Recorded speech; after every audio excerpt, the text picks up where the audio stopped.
Everything is audible or visible. Very good evening to all of you. आ जाइए अभी फटाफट. Everything is audible और visible. सब सुनाई और दिखाई दे रहा है क्या? After 1 minute we will start the session. और आज हम इन्वायरमेंटल साइंस का कंप्लीट रिवीजन करने वाले हैं. तो फटाफट ज्वाइन करिए. फटाफट ऑल 10 यूनिट्स को हम रिवाइज करेंगे. कंप्लीट 10 की 10 यूनिट रिवाइज करेंगे. फटाफट आ जाइए. एवरीथिंग इज ऑडिबल और विजिबल ना? सब सुनाई और दिखाई दे रहा है क्या? एक बार कंफर्म कर दीजिए please. Shreya ma'am very good evening. चलो आओ फटाफट.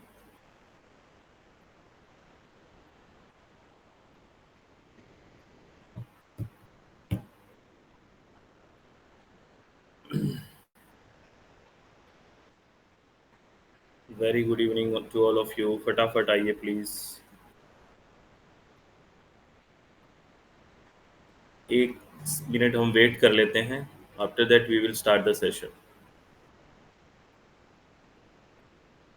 और आप लोग जितने भी कनेक्ट हो रहे हैं, पढ़ाई कैसी चल रही है अभी सब लोगों की, ये बताइए. सबकी पढ़ाई ठीक चल रही है? फटाफट ज्वाइन करिए अभी.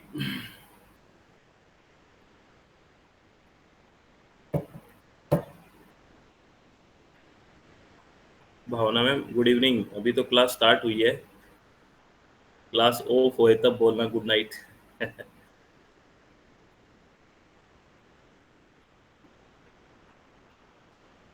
चलो आओ फटाफट भाई.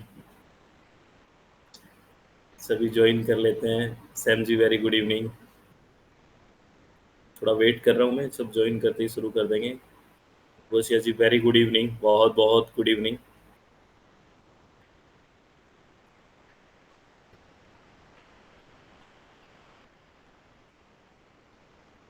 चलो फटाफट फटाफट आओ. Amar ji very good evening. बहुत बहुत good evening.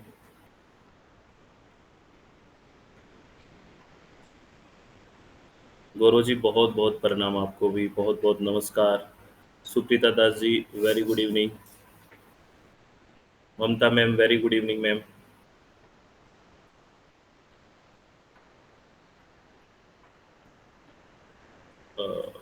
Muniba Akhtar ji very good evening. बहुत बहुत गुड इवनिंग. आज हम एक कंप्लीट रिवीजन करने वाले हैं, तो बहुत पेशेंस के साथ सुनना है.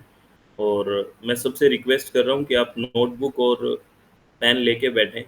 कोई आपको वर्ड ऐसा लगे कि यार ये मेरे लिए नया है, तो साथ नोट करते चलें. और मैं थोड़ा सा फास्ट चलूँगा क्योंकि ऑल 10 यूनिट्स को फटाफट रिवाइज करना है. तो मैं थोड़ा फटाफट चलूँगा. और बिल्कुल कंसंट्रेशन आपका एकदम बिल्कुल क्लास में होना चाहिए. एकाग्रता बिल्कुल क्लास में. तो किसी भी तरह का क्लास में डिस्टरबेंस नहीं होना है. और आप बिल्कुल सुनते जाएंगे. हाँ ममता मैम, कई दिनों बाद इंटरेक्शन का. बिल्कुल. और ममता मैम आपकी पढ़ाई ठीक चल रही है ना?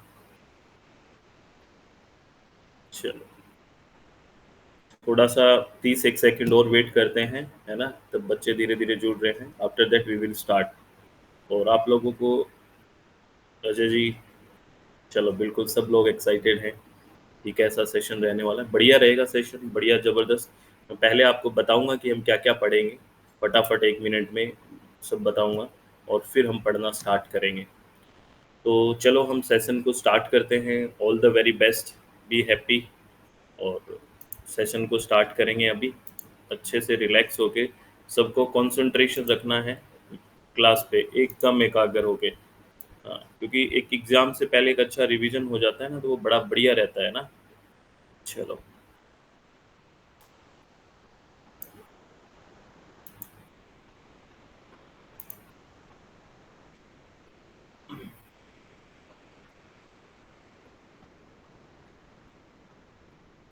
चलो भी. तो आज हम बात करेंगे इन्वायरमेंटल साइंस का कंप्लीट रिवीजन. तो मैं आपको फटाफट एक पिक्चर शो दिखा देता हूँ, ट्रेलर दिखा देता हूँ कि कंप्लीट रिवीजन में हम क्या क्या चीज़ें पढ़ने वाले हैं. ठीक है? तो आप मुझे एक बार कंफर्म कर दीजिए कि एवरीथिंग इज ऑडिबल और विजिबल. सब कुछ सुनाई और दिखाई दे रहा है ना? मैं स्टार्ट करूँ भाई सेशन को? ठीक है. तो हम क्या-क्या चीज़ें पढ़ेंगे, बी कॉन्संट्रेट, ठीक है। पहले ये तो चलो अपनी ऐड है दिसंबर के लिए, वो तो हम बाद में बात करेंगे। बेसिकली हम यहाँ से क्वेश्चन से स्टार्ट करेंगे, उसके बाद टेम्परेचर इन्वर्जन क्या है, फोटो डिसोसिएशन के बारे में पढ़ेंगे, नाइट्रोजन की स्पीशीज़ के बारे में पढ़ेंगे, फिर हम बेसिकली मिक्सिंग रेशियो के बारे में बात वो जो कंसंट्रेशन होता है ना गैसेस का, वो एटमॉस्फेयर में वो बात करेंगे, एल्बेडो के बारे में बात करेंगे, फिर क्वेश्चन करेंगे जो इनसे रिलेटेड आए हुए हैं, कुछ कई सारे ह्यूमिडिटी का क्वेश्चन हमेशा आता है, वो बात करेंगे, एटमॉस्फेयर की स्टेबिलिटी के बारे में बात करेंगे, हीट बजट के बारे में बात करेंगे, क्वेश्चन होगा ग्लोबल सोलर रेडिएशन के बारे में बात करेंगे, फिर हम सोलर एफिशिएंसी से रिलेटेड न्यूमेरिकल करेंगे एफिशिएंसी का, ठीक है। उसके बाद कोरियोलिस इफेक्ट के बारे में बात करेंगे, उसके बाद प्रेशर सिस्टम है उसका देखेंगे, उसके बाद isobars, land breeze, sea breeze क्या होता है ये सब देखेंगे, इलेक्ट्रोमैग्नेटिक स्पेक्ट्रम के बारे में बात करेंगे, उसके बाद जो कोल के बारे में बात करेंगे, कोयले का जो हम बेसिकली क्लासिफिकेशन पढ़ते हैं उसमें कार्बन कंटेंट वगैरह सब देखेंगे, कैलोरीफिक वैल्यूज़ के बारे में बात करेंगे, फिर एक हाइड्रो पावर स्टेशन का न्यूमेरिकल करेंगे हम, ठीक है। उसके बाद हम जो डिस्टिलेशन मेथड है उसके बारे में बात करेंगे, क्वेश्चंस करेंगे इससे रिलेटेड, शेल गैस के बारे में बात करेंगे, उसके बाद रिसोर्स के बारे में बात करेंगे शेल गैस में, इसमें कुछ टर्म्स की बात करेंगे, इकोसेंट्रिक क्या होता है ये सब टर्म्स होगी, बायोफ्यूल्स की कैटेगरीज की बात करेंगे, एनारोबिक डाइजेशन के बारे में बात करेंगे, सिन गैस क्या है उसके बारे में बात करेंगे, सिटेन और ऑक्टेन रेटिंग क्या है इसके बारे में, फिर हाइड्रो प्रोजेक्ट का क्लासिफिकेशन देखेंगे, फिर हम बेसिकली एक क्वेश्चन करेंगे इंटरेक्शन का, उसके बाद लेंटिक, लोटिक और वेटलैंड जो फ्रेश वाटर के बारे में बात करेंगे, फ्रेश वाटर जोन में सबसे डीपेस्ट जोन के बारे में बात करेंगे, उसके बाद ओशियन का क्लासिफिकेशन बात करेंगे कौन कौन से जोन्स हैं, हाइड्रिक सक्सेशन के बारे में बात करेंगे, इको टाइप का क्वेश्चन होगा, हैबिटेट और निच में डिफरेंस देखेंगे, कीटोन स्पीसीज क्या होता है, इकोटोन क्या है और उसका एग्जांपल्स देखेंगे, कंसेप्ट क्या है आर और के स्पीसीज का, आईयूसीएन लिस्ट क्या है, क्रायो प्रिजर्वेशन और इन सीटू क्या है ये बात करेंगे, बायोस्फीयर रिजर्व के बारे में बात करेंगे, फिर एक न्यूमेरिकल के बारे में बात करेंगे, आफ्टर दैट हम एम्बियंट एयर के बारे में बात करेंगे, इससे रिलेटेड क्वेश्चंस होंगे, ये सारे क्वेश्चन और पीरियोडिक टेबल्स के बारे में बात करेंगे और स्पॉन्टेनियस और नॉन स्पॉन्टेनियस रिएक्शन के बारे में बात करेंगे, गिब्स फ्री एनर्जी के बारे में, और फिर बेसिकली हम सरफेस वाटर की कैटेगरी के बारे में बात करेंगे, फिर के पी और के सी में रिलेशनशिप होगा, फिर चार्ल्स बोयल नंबर सोल्यूबिलिटी पे बात करनी है, फिर हमें एटमॉस्फेयर के बारे में बात करना है, हिट्रोस्फेयर हेमोस्फेयर क्या है, स्मोक के बारे में बात करेंगे, फोटोकेमिकल और क्लासिकल स्मोक क्या है, बीओडी का क्वेश्चन करेंगे जो हमेशा आता है, डी और बीओडी, वाटर क्वालिटी पैरामीटर में कौन कौन से केमिकल रिएजेंट्स यूज होते हैं ये बात करेंगे, ये सैंड का क्वेश्चन हमेशा आता है, यूएसडीए का, United state department of agriculture का, ये बात करेंगे, उसके बाद अरेंज करेंगे इंटरप्रिटेशन का क्या क्या कॉम्प्लेक्सिटी से कैसे इमेजेस को करते हैं, उसके बाद एब्जॉर्प्शन और कंसंट्रेशन में रिलेशनशिप बात करेंगे, बियर लैम्बर्ट्स लॉ के बारे में, एप्लीकेशन देखेंगे, सैम के बारे में बात करेंगे, टैम के बारे में,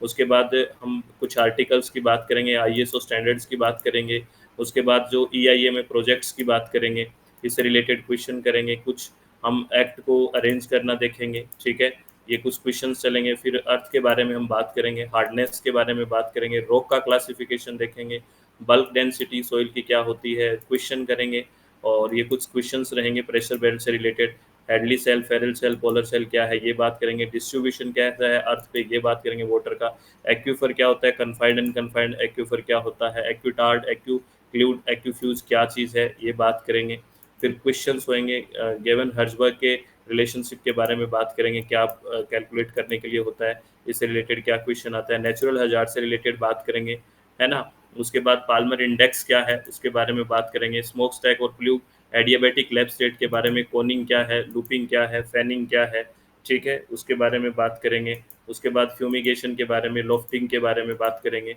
गॉसियन ब्लू मॉडल के बारे में बात करेंगे, उसके एजम्पशन उसका फॉर्मूला देखेंगे क्या है, उसके बाद एम्बियंट एयर जो स्टैंडर्ड होता है रिस्पेक्ट ऑफ नॉइज़ वो देखेंगे हम, ठीक है, फिर न्यूमेरिकल करेंगे इनसे रिलेटेड, कई सारे क्वेश्चंस होंगे, फिर लैंडफिल साइट के बारे में बात करेंगे, ठीक है, और फिर प्लास्टिक वेस्ट मैनेजमेंट के रूल्स के बारे में बात करेंगे, प्लास्टिक के बारे में बात करेंगे और वेस्ट मैनेजमेंट के बारे में बात करेंगे, इंडस्ट्रियल सेक्टर्स के बारे में बात करेंगे, रिमोट सेंसिंग और जीआईएस के बारे में बात करेंगे, और मोड, मीडियन और मोड के बारे में बात करने हैं, और सिमेट्रिक, सिक्योर्ड और अनसिक्योर्ड जो पॉजिटिव स्क्यूड और नेगेटिव स्क्यूड क्या चीज़ें होती है वो बात करनी है हमें, ये सारी बातें हमें करनी है, बहुत सारी बातें हो गई हैं रिमसा जी, तो आपको कैसा लग रहा है कि ये सेशन कैसा रहने वाला है, आप बताइए, थोड़ा सा सांस लेके बताइए कैसा रहने वाला है ना?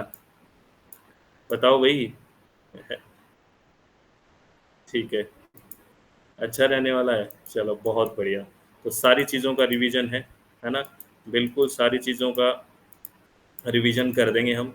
तो आप आराम से सुनना सारी चीज़ों को, बहुत सारी चीज़ें हैं इसमें, तो बिल्कुल रिलैक्स रहना है और क्लास को, है ना? और आप, कोई भी बच्चा क्लास में डिस्टरबेंस क्रिएट नहीं करेगा। I request to all dear students, आपकी क्लास है, अपनी क्लास है, इसको अच्छे से इंजॉय करते हुए काम करें। और हम सेशन को अब स्टार्ट करने जा रहे हैं, ठीक है? तो ऑल द वेरी बेस्ट, बढ़िया से करना है। और कोई भी कंसेप्ट आपको लगे कि मुझे नहीं पता था, नया है, तो उसको आप नोट करते चलें, ठीक है? चलो भाई, अब शुरू करते हैं, अपनी फर्स्ट स्लाइड पे चलते हैं और फिर शुरू करते हैं सेशन को। चलो, तो हम एक क्वेश्चन से स्टार्ट करने वाले थे। ये क्वेश्चन है, ऑल द वेरी बेस्ट, और इस क्वेश्चन से हम स्टार्ट कर रहे हैं। मैं पोल दूंगा, पोल में आंसर करना है ना? ज्वाइन नहीं कर पा रहे, क्यों ज्वाइन नहीं कर पा रहे, क्या इशू आ रहा है सैम जी? क्या इशू आ रहा है? लिंक शेयर कर दो, उसको लिंक शेयर करूं? नहीं, उन्होंने वो नहीं किया हुआ ना, रजिस्टर रजिस्टर करना पड़ेगा ना, रजिस्टर तो करना पड़ेगा। मैं आपको, किसी को अगर लिंक शेयर करना है तो मैं आपको लिंक शेयर कर देता हूँ, आप ये लिंक शेयर कर दो, ठीक है? मैं एक लिंक शेयर करता हूँ, वो शेयर कर दो। 1 मिनट जस्ट होल्ड रखें प्लीज़। अगर कोई बच्चा चाह रहा है, कोई बेनिफिट हो जाए उसको, तो मैं ये लिंक शेयर कर रहा हूँ, ये आप उसको लिंक शेयर कर दो। 1 मिनट,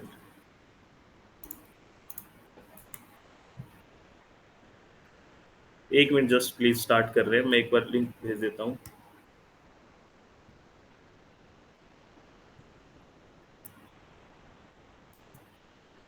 ये लिंक शेयर कर देना उसको, ठीक है? आ गया होगा। चलो, ऑल द वेरी बेस्ट, हम सेशन स्टार्ट कर रहे हैं। मैं इस क्वेश्चन का क्या आंसर किया है आपने? पोल दे दिया था कि मैं पोल दे देता हूँ। चलो,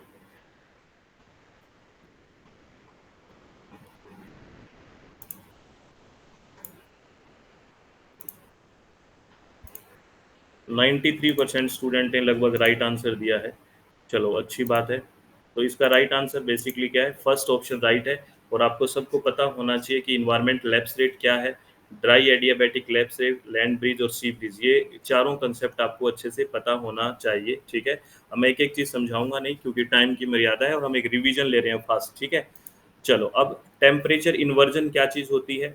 देखो, बेसिकली यहाँ पे एक नॉर्मल कंडीशन है, आप देखिए, वार्मर एयर है, उसके ऊपर कूलर एयर है, और उसके बाद कोल्ड एयर है। यानी कि जैसे जैसे हम ऊपर जा रहे हैं, ठीक है, तो वैसे वैसे ठंडा होता हुआ जा रहा है। लेकिन अगर हम बात करें टेम्परेचर इन्वर्जन में, तो क्या है, देखिए, कूलर एयर के ऊपर वार्म एयर है, देखिए, ये देखिए वार्म एयर, और फिर उसके ऊपर कोल्ड एयर, यानी कि यहाँ पे कूलर के ऊपर वार्म एयर है। तो this is called temperature inversion, और नॉर्मल कंडीशन में ऐसा रहता है, ठीक है? सबको पता है ये टेम्परेचर इन्वर्जन के बारे में। उसके बाद में आपको ये बताना है ना? और which one of the following gas undergo photo dissociation in troposphere, आप कमेंट बॉक्स में करते हुए चलिए आंसर फटाफट। Which one of the following gas undergoes photo dissociation in troposphere, troposphere में कौन सा फोटो डिसोसिएशन में जाता है? आपको पता है, नाइट्रोजन डाइऑक्साइड जाता है। बेसिकली क्या होता है, NO2 पे क्या होता है, बेसिकली एनर्जी होगी, तो क्या होगा, स्प्लिट होगा, NO प्लस NO में O में हो जाएगा, और इस ऑक्सीजन से O2 रिएक्ट करेगा और क्या बनेगा, O3 बन जाता है, जिसको हम कौन सी ओजोन बोलते हैं? ट्रोपोस्फेरिक ओजोन बोलते हैं।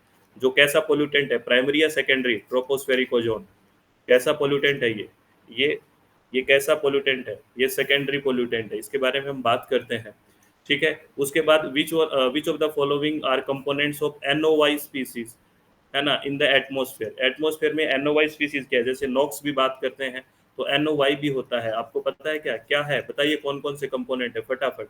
इसमें सारे के सारे, जैसे ये भी सारे के सारे बेसिकली NOy स्पीसीज है। ABCDE, लाइट ऑप्शन इसका 4 हो जाएगा। क्या होता है NOy, मैं आपको बता दूं, NO plus NO2 plus NOz equal to NOy, ये होता है। आपको एक बार इसको डेफिनेशन बता देता हूँ। NOI consist all oxides of nitrogen in which the oxidation state of the nitrogen atom is +2 और ग्रेटर। जहाँ पे बेसिकली नाइट्रोजन एटम का जो ऑक्सीडेशन स्टेट है +2 या उससे ज्यादा होगा तो वो NOI कंसिस्ट होगा। तो आप किसी का देख लेना, ऑक्सीजन जो ऑक्सीडेशन स्टेट है +2 या उससे ज्यादा मिलेगा इसमें, ठीक है। उसके बाद ये देखिए, arrange the following gases in increasing, यानी कि lower to higher order of their mixing ratio in the atmosphere. Atmosphere में आपको लोअर से हायर की तरफ जाना है ना। कहाँ पे सबसे कम कौन सी गैस है, उसके बाद कौन सी है, ये बताना है आपको। तो आप बताइए इसमें कौन सा राइट आंसर होगा, फटाफट बताइए, फटाफट। इसमें सोच रहे हो क्या? इसमें सोच रहे हो? चलो, इसमें राइट आंसर बेसिकली सेकंड होगा। कौन सा होगा? सेकंड। अगर इसमें हम देखें, इसमें सबसे कम जो है वो जिनोन है। बेसिकली हम नाइट्रोजन याद कर लेते हैं, ऑक्सीजन याद कर लेते हैं, है ना, आर्गन याद कर लेते हैं, कार्बन डाइऑक्साइड याद कर लेते हैं, लेकिन वहां से क्वेश्चन नहीं पूछा जाता। अब आगे से क्वेश्चन पूछा जाता है। तो इसका राइट आंसर सेकंड है। मैं आपको एक टेबल दिखाता हूँ, वो आपको ध्यान रखनी है। ये है बेसिकली, ठीक है ना। ये हाईएस्ट है गैस, नाइट्रोजन सबसे ज्यादा, फिर ऑक्सीजन, फिर आर्गन, फिर कार्बन डाइऑक्साइड, है ना, फिर हीलियम, मीथेन, तब यहाँ पे जाते हैं जिनोन देके सबसे कम है। तो ये आपको सीक्वेंस आपको याद रखना है, ठीक है, ये याद रखना है। प्लीज ध्यान रखें इस चीज को। नेक्स्ट क्वेश्चन, या नेक्स्ट क्या है? एल्बेडो। एल्बेडो क्या होता है? बेसिकली ये लैटिन वर्ड है और इसका मतलब होता है वाइटनेस। क्या होता है? वाइटनेस, मतलब कितना बॉडी रिफ्लेक्ट करेगी। The fraction of the incident solar radiation that is reflected and back scatter to space is called albedo, ठीक है ना। वाइट, जैसे सबसे ज्यादा एल्बेडो किसका होता है? सबसे ज्यादा आपने कहाँ पढ़ा है? और सबसे कम किसका होता है, बताना। That is reflected and back scatter to space. हाँ, चलो, वेरी नाइस, सब ठीक लिख रहे हैं। देखो, measure of diffuse reflection of solar radiation out of the total solar radiation and measure on scale 0 correspond to a black body. Black body के लिए तो 0 हो गया, क्योंकि कंप्लीटली वो क्या कर लेगा? एब्जॉर्ब कर लेगा। That absorb all incident radiation and 1 corresponding to a body that reflect all incident radiation. अगर हम एक नोट ध्यान रखना, in any albedo invisible falls within a range of 0.9 for fresh snow. Fresh snow के लिए कितना है? 0.92। About 0.04 for charcoal, one of the darkest substances. Basically ideal black body कोई मुश्किल ही है। तो बेसिकली हम बात करते हैं, अगर डार्केस्ट सब्सटेंस की बात करें तो चारकोल है, 0.04 है इसका एल्बेडो, और फ्रेश स्नो का 0.9 है।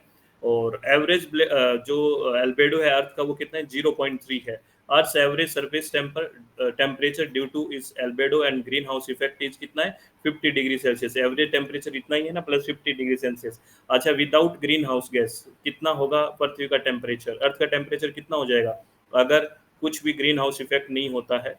कितना हो जाएगा? माइनस कितना हो जाएगा? हाँ, -18 डिग्री सेल्सियस, या फिर कुछ बुक्स लिख देती है -19 डिग्री सेल्सियस। ये एक बार राजस्थान पोल्यूशन कंट्रोल बोर्ड में भी क्वेश्चन पूछा गया था, ध्यान रखें। कुछ बुक्स -18 डिग्री या -19 डिग्री की बात है, ध्यान रखना, ठीक है। अब अरेंज करिए, एल्बेडो को अरेंज करिए। ये क्वेश्चन रिसेंटली पूछा गया था, एल्बेडो को अरेंज करिए। कैसे अरेंज करोगे? फटाफट अरेंज करके आंसर करें, ठीक है। कॉन्सेंट्रेशन रखनी है, मैं आंसर बताऊंगा, ज़्यादा चीज़ें नहीं डिस्कस करूंगा। बिल्कुल, इसका राइट आंसर कौन सा है आपको बताना है, डिक्रीजिंग ऑर्डर बताना है, यानी कि सबसे ज़्यादा, फिर कम, फिर कम। तो यहाँ पे सबसे ज़्यादा आपको सीधा सीधा दिख रहा है, फ्रेश स्नो का है सबसे ज़्यादा है। तो वैसे ही थर्ड ऑप्शन हो गया, और ज़्यादा ज़्यादा प्रॉब्लम करने की ज़रूरत ही नहीं है, ज़्यादा सोचने की ज़रूरत नहीं है, ठीक है ना। अरे आप कंसंट्रेट हो ना, पहले ये बताओ, सारे लोग कंसंट्रेट है कि नहीं, ये बता दो पहले, है ना। सो कौन कौन रहा है? सो गया ये जहाँ, अरे सो रहे हो क्या? फटाफट बताओ। हाँ, सोने में यस है क्या ये? चलो, जागते रहो। अब इस क्वेश्चन को फटाफट मैच करो, फटाफट इस क्वेश्चन को मैच करो। क्या है ये क्वेश्चन? ये क्वेश्चन में चारों टर्म्स आपको पता ही है कि क्या है भाई, फटाफट फटाफट। नींद उड़ रही है? बिल्कुल उड़नी चाहिए। फटाफट इस क्वेश्चन को मैच करो, ज्यादा टाइम मत लो। पेरियलोन, एपिलियन, एल्बेडो और आइसोथर्म, क्या है ये? सारे लोग आंसर करो, ऐसे नहीं काम चलेगा। राइट आंसर इसका कौन सा है? थर्ड है, ठीक है। चलो, उसके बाद ये क्वेश्चन करिए, ये क्वेश्चन करो फटाफट।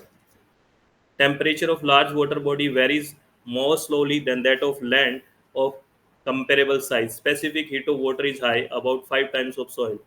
इसमें दो असर्शन रीजनिंग दिया हुआ है, बेसिकली बताइए असर्शन रीजनिंग का क्या आंसर होगा इसमें, फटाफट। बिल्कुल राइट आंसर है, both A and R true and R is the correct explanation of A. अच्छा, कौन जल्दी ठंडा होता है पता है ना? पानी जल्दी ठंडा होता है या लैंड जल्दी ठंडी होती है? कौन जल्दी ठंडा होता है, पानी या लैंड? अरे बोलो तो सही। लैंड होता है ना, इसीलिए बोला जाता है राजस्थान की जो दिन है वो बहुत गर्म होते हैं, रातें बहुत ठंडी होती है, क्योंकि वो जल्दी जल्दी टेम्परेचर चेंज होता है। ये देखिए, ये ह्यूमिडिटी का हमेशा क्वेश्चन आता है, relative humidity, absolute humidity, specific humidity और मिक्सिंग रेशो। हाँ ठीक है विशाल जी, ये बताओ relative humidity, absolute humidity, specific humidity और मिक्सिंग रेशो, इसकी डेफिनेशंस क्या है, इसके साथ मैच करना है, फटाफट मैच करिए।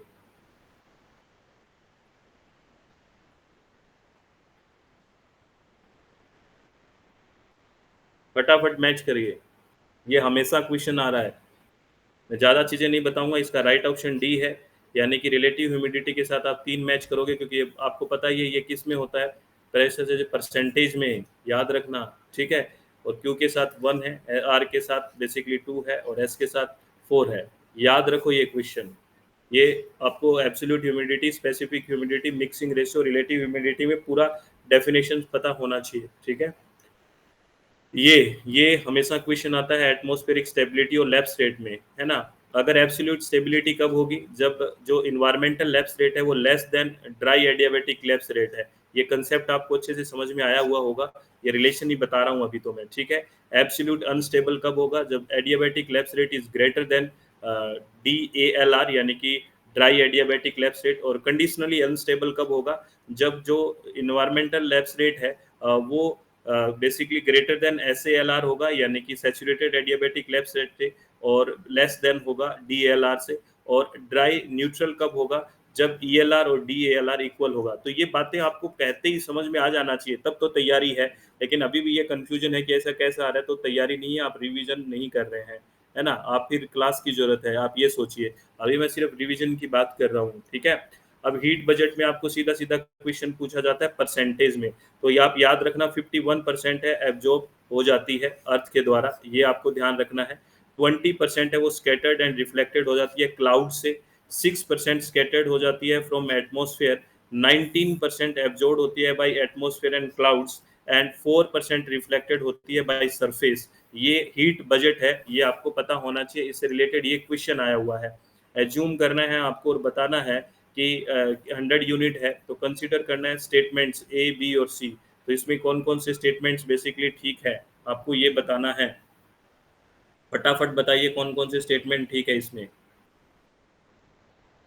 एक तो पहला स्टेटमेंट ठीक है और एक सी वाला ठीक है, यानी कि third option is the right. अरे आराम से पढ़ो, अभी अभी तो मैंने हीट बजट दिखाया है आपको, अभी हीट बजट दिखाया है, अच्छे से पढ़ो कौन सा है, ए और सी इज द राइट। ए और सी इज द राइट, भाई ऐसे कैसे पढ़ रहे हो आप, है ना? हीट बजट देखो 19% वाला है, मैंने 20% का क्या है, ये scattered and reflected by clouds है। और उसमें क्या लिखा हुआ है, सेकंड पॉइंट पढ़ो, about 20 units of long wave radiation emitted from. Long wave क्या होती है, इमिट वापस इमिट होती है, वो होती है, ऐसा तो नहीं पढ़ा ना हमने। बेसिकली इसमें ए और सी दो ठीक है ये। ठीक है, थोड़ा ध्यान से पढ़ो। ग्लोबल सोलर रेडिएशन क्या होती है, ये सीधा एक बार डेफिनेशन पूछी गई है आपसे। The sum of diffuse and direct solar radiation is called global solar radiation, ये इसका डेफिनेशन आपको पूछा गया है, तो ये ध्यान रखना। ठीक है, और इसका ये सोलर एफिशिएंसी का क्वेश्चन है। A solar cell of surface area 4 centimetre square deliver a current 0.1 ampere at 0.6 volt if the intensity of solar radiation impinging the solar cell is 1 kilowatt per meter square, the efficiency of solar cell is। आप निकालिए, एक बार time दे रहा हूँ आपको मैं, थोड़ा सा 20 second का टाइम है, निकालिए फटाफट।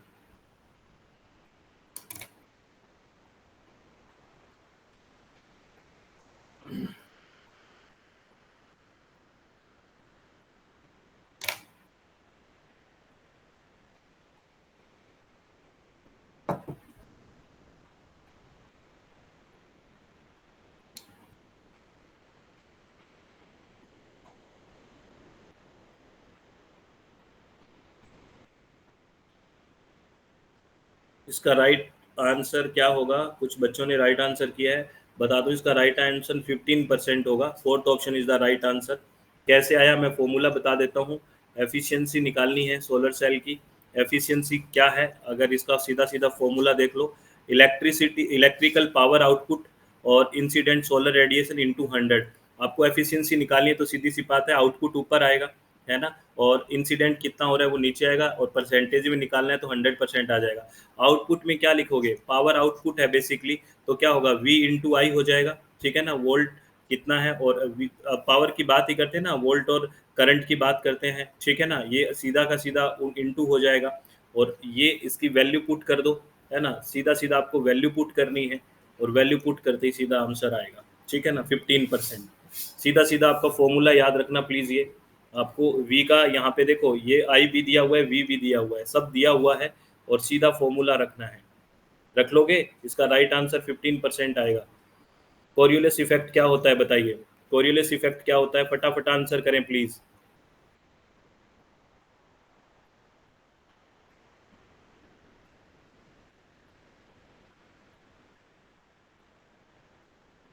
ठीक है। The influence of earth rotation tend to turn air toward the right in the northern hemisphere, first option. और लेफ्ट होता है साउदर्न हेमिस्फेयर में, ठीक है, ये ध्यान रखें।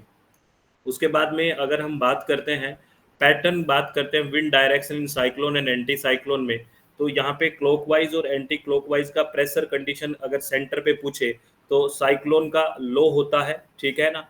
और अगर पैटर्न ऑफ विंड डायरेक्शन देखे तो नॉर्दर्न हेमिस्फीयर में एंटी क्लॉकवाइज होता है, और साउदर्न हेमिस्फीयर में क्लॉकवाइज होता है। यहाँ से डायरेक्ट क्वेश्चन आता है। और अगर प्रेशर सिस्टम देखे, एंटी साइक्लोन की बात करें, तो जो प्रेशर कंडीशन होगी सेंटर पे वो हाई होगी, और नॉर्दर्न हेमिस्फीयर में क्लॉकवाइज होगा, और साउदर्न हेमिस्फीयर में एंटी क्लॉकवाइज होगा, पैटर्न ऑफ विंड डायरेक्शन। ये ध्यान रखें। ये हम प्रेशर वेल्ट की बात करते हैं तब बात करते हैं।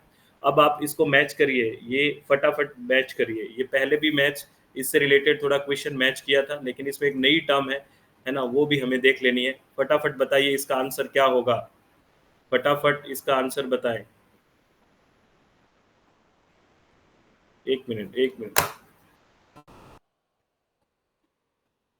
एक मिनट। आपकी स्क्रीन आपको दिख रही है क्या? प्लीज एक बार बताइए। स्क्रीन थोड़ा हिल गई होगी आई थिंक। कोई बात नहीं। इसका राइट आंसर क्या होगा? सभी स्टूडेंट आंसर करें प्लीज, रिक्वेस्ट है सबसे। हाँ, राइट आंसर इसका सेकंड है, ठीक है। चलो, उसके बाद इलेक्ट्रोमैग्नेटिक स्पेक्ट्रम की बात करते हैं, है ना। तो इसका ना बेसिकली आपसे वेवलेंथ वाला क्वेश्चन पूछ लेते हैं, किस रेंज में आता है कौन सा। विजिबल का अलग से पूछ लेते हैं। तो CGX UVI आपको पता है ना। अगर यहाँ इधर अगर हम जा रहे हैं तो लॉन्गर वेवलेंथ, लोअर फ्रीक्वेंसी, ठीक है। ये इधर आपको इतना तो पता ही है, इलेक्ट्रोमैग्नेटिक स्पेक्ट्रम बहुत दिनों से पढ़ रहे हैं आप। अगर यहाँ पे बात करें तो जो विजिबल है, इनका जो वेवलेंथ है आपसे पूछ लेते हैं। Red, orange, yellow, green, blue, Indigo और वॉयलेट, इनका रेंज आपसे पूछ लेते हैं। सीधा सीधा आपको पता होना चाहिए। इससे रिलेटेड स्टेटमेंट के क्वेश्चंस भी आते हैं, ठीक है। चलो, उसके बाद हम बात करते हैं, अगर कोल की बात करें तो आपको पता है लिग्नाइट, बिटुमिनस और एंथ्रेसाइट पीट की बात करते हैं, है ना। सबसे अच्छा कोयला है एंथ्रेसाइट, है ना। और इसमें आपको अगर परसेंटेज देखेंगे कार्बन का, तो सबसे ज़्यादा परसेंटेज ऑफ कार्बन किस में है? एंथ्रेसाइट में। देखिए, अगर हाइड्रोजन का देखेंगे तो लगभग 5% है, लिग्नाइट में धीरे धीरे डिक्रीज हो रहा है, और एंथ्रेसाइट में लगभग 2% है। आप ध्यान से देखना, ये पूछ लेते हैं। नाइट्रोजन देखेंगे आप तो 1 से 2% है यहाँ पे बीच में, है ना। और अगर ऑक्सीजन की बात करें तो 30% है। देखिए शुरू में कितनी ज़्यादा है लिग्नाइट वाले में, उसके बाद ऑक्सीजन धीरे धीरे कम हो रही है, और एंथ्रेसाइट में ओनली 1% के लगभग आ जाती है। सल्फर देखिए, सल्फर धीरे धीरे 0% है लिग्नाइट में, और यहाँ पे जो बिटुमिनस वाला एरिया है देखिए यहाँ पे बढ़ रही है यहाँ पे, और फिर एंथ्रेसाइट वाले में बिल्कुल जीरो आ जाती है। वाटर कंटेंट की बात करें तो लिग्नाइट में देखिए 70 से 30%, उसके बाद देखिए आगे धीरे धीरे कम हो रहा है। और हीटिंग वैल्यू सबसे ज़्यादा आप देखिए किसकी है? 15,000 हीटिंग वैल्यू है एंथ्रेसाइट की। और आप सल्फर का जैसे क्वेश्चन पूछा है ना, ये भी क्वेश्चन पूछा जाता है। और बेसिकली ये भी क्वेश्चन पूछा था नॉर्मली कि जो कोल होता है उसमें कौन कौन से एलिमेंट्स हैं, तो carbon, hydrogen, nitrogen, oxygen, sulphur, water सब होता है। ऐसा भी एक क्वेश्चन पूछा था जो हम लाइव सेशन चल रहे थे, तो जो अपना पेड कोर्स है उसमें हमने डिस्कस किए थे, अगर आपको याद है तो वो ध्यान रखना। उसके बाद में अगर हम हीटिंग वैल्यू की कैलोरीफिक वैल्यू और बात करते हैं, जिसमें ग्रोस कैलोरीफिक वैल्यू होती है और नेट कैलोरीफिक वैल्यू होती है।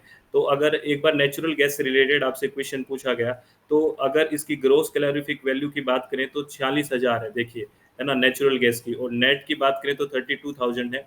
और ऐसे ही पेट्रोल की बात करें, डीजल की बात करें और कोल की बात करें, इनको अरेंज करना आपसे पूछ लेते हैं। तो यहाँ पे आपको वैल्यू दे दी है और इस वैल्यू के अकॉर्डिंग आपको अरेंज करना आना चाहिए, ठीक है।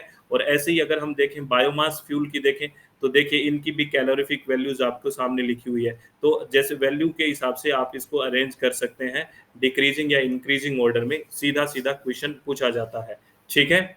उसके बाद अगर हम बात करें ये क्वेश्चन आपसे पूछा गया, इस क्वेश्चन को पढ़िए और आपके पास 30 सेकेंड्स है, इस क्वेश्चन को सोल्व करिए। A small hydro power station based on the conversion of the kinetic energy of a river water generate power if the flow of water is 10 meter cube per second and the speed of water is 3 meter per second, what is the maximum power the station can generate?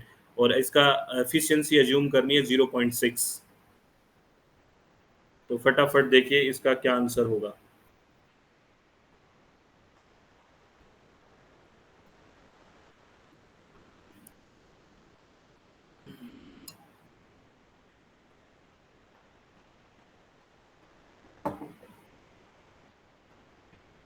करिए answer भाई।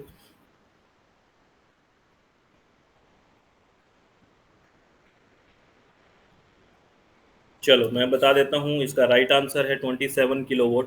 Second option is the right answer. Formula बता देता हूँ, सीधा formula है ये, इसमें कोई अरे हाफ एम वी स्क्वेयर भी हम हमेशा से पढ़ते आए हैं। काइनेटिक एनर्जी और पोटेंशियल एनर्जी MGH कितना पढ़ा है हमने। बेसिक सा ये क्वेश्चन है, ठीक है। ये है फ्लो ऑफ वाटर है, ये दे रखा है आपको, स्पीड दे रखी है, एफिशिएंसी दे रखी है, कुछ नहीं, वैल्यू पिट करो आ जाएगी। हाफ क्यू और ईटा 1000 और जो स्पीड का स्क्वायर है, सीधा वैल्यू रखनी है आ जाएगी, 27 किलोवाट में है। और फ्रिक्शनल डिस्टिलेशन मेथड होती है, क्रूड ऑयल को हम सेपरेट करते हैं इस मेथड से। तो आपको यहाँ पे देखना, बेसिकली सबसे पहले, और यूँ मानो 20 डिग्री सेल्सियस पे ब्यूटेन और प्रोपेन। और अगर देखो इसमें पहले कौन सेपरेट हो रहा है, बॉइलिंग पॉइंट किसका ज़्यादा है, इसमें आप देख के बताओ, डीजल का ज़्यादा है या पेट्रोल का ज़्यादा है? किसका बॉइलिंग पॉइंट ज़्यादा है, डीजल का या पेट्रोल का? कौन पहले सेपरेट हो रहा है? दो अलग अलग क्वेश्चन पूछ लिया मैंने। बॉइलिंग पॉइंट किसका ज़्यादा है? डीजल का ज़्यादा है। लेकिन सेपरेट पहले कौन हो रहा है? पेट्रोल हो रहा है, क्योंकि बॉइलिंग पॉइंट कम है ना। देखिए इसका लगभग 300 है ना। और यहाँ पे लेके 150 के लगभग है। तो ये आपको सीक्वेंस पूछ लेते हैं, याद रखना। और इससे रिलेटेड एक क्वेश्चन भी पूछा गया, देखिए ये क्वेश्चन पूछा गया, ये emission of hydrocarbon and carbon monoxide are inherently very low from diesel vehicle. Diesel drive vehicle are inherently more fuel efficient compare to petrol drive vehicle. ये स्टेटमेंट दिए हुए हैं, आप बताओ इन स्टेटमेंट्स के बारे में क्या कहना चाहते हो। फटाफट बताओ क्या कहना चाहते हो इन स्टेटमेंट के बारे में। सभी लोग आंसर करें प्लीज़, आई रिक्वेस्ट। जो आंसर नहीं करेगा ना, उसको मैं ना बहुत ही वो डिजिटल रैप्टा पड़ेगा। फटाफट आंसर सब लोग करो भाई।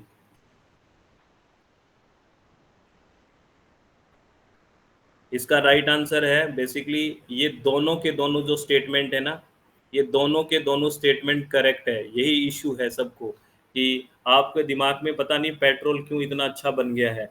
बहुत स्टेटमेंट आर करेक्ट, ध्यान रखना। बहुत स्टेटमेंट आपने देखा होगा, जितने भी हैवी इंजन्स होते हैं, ट्रक वगैरह बड़े बड़े, वो पेट्रोल के होते हैं या डीजल के होते हैं? अरे बताओ किसके होते हैं, पेट्रोल के या डीजल के? बहुत बड़े बड़े ट्रक जो होते हैं, है ना।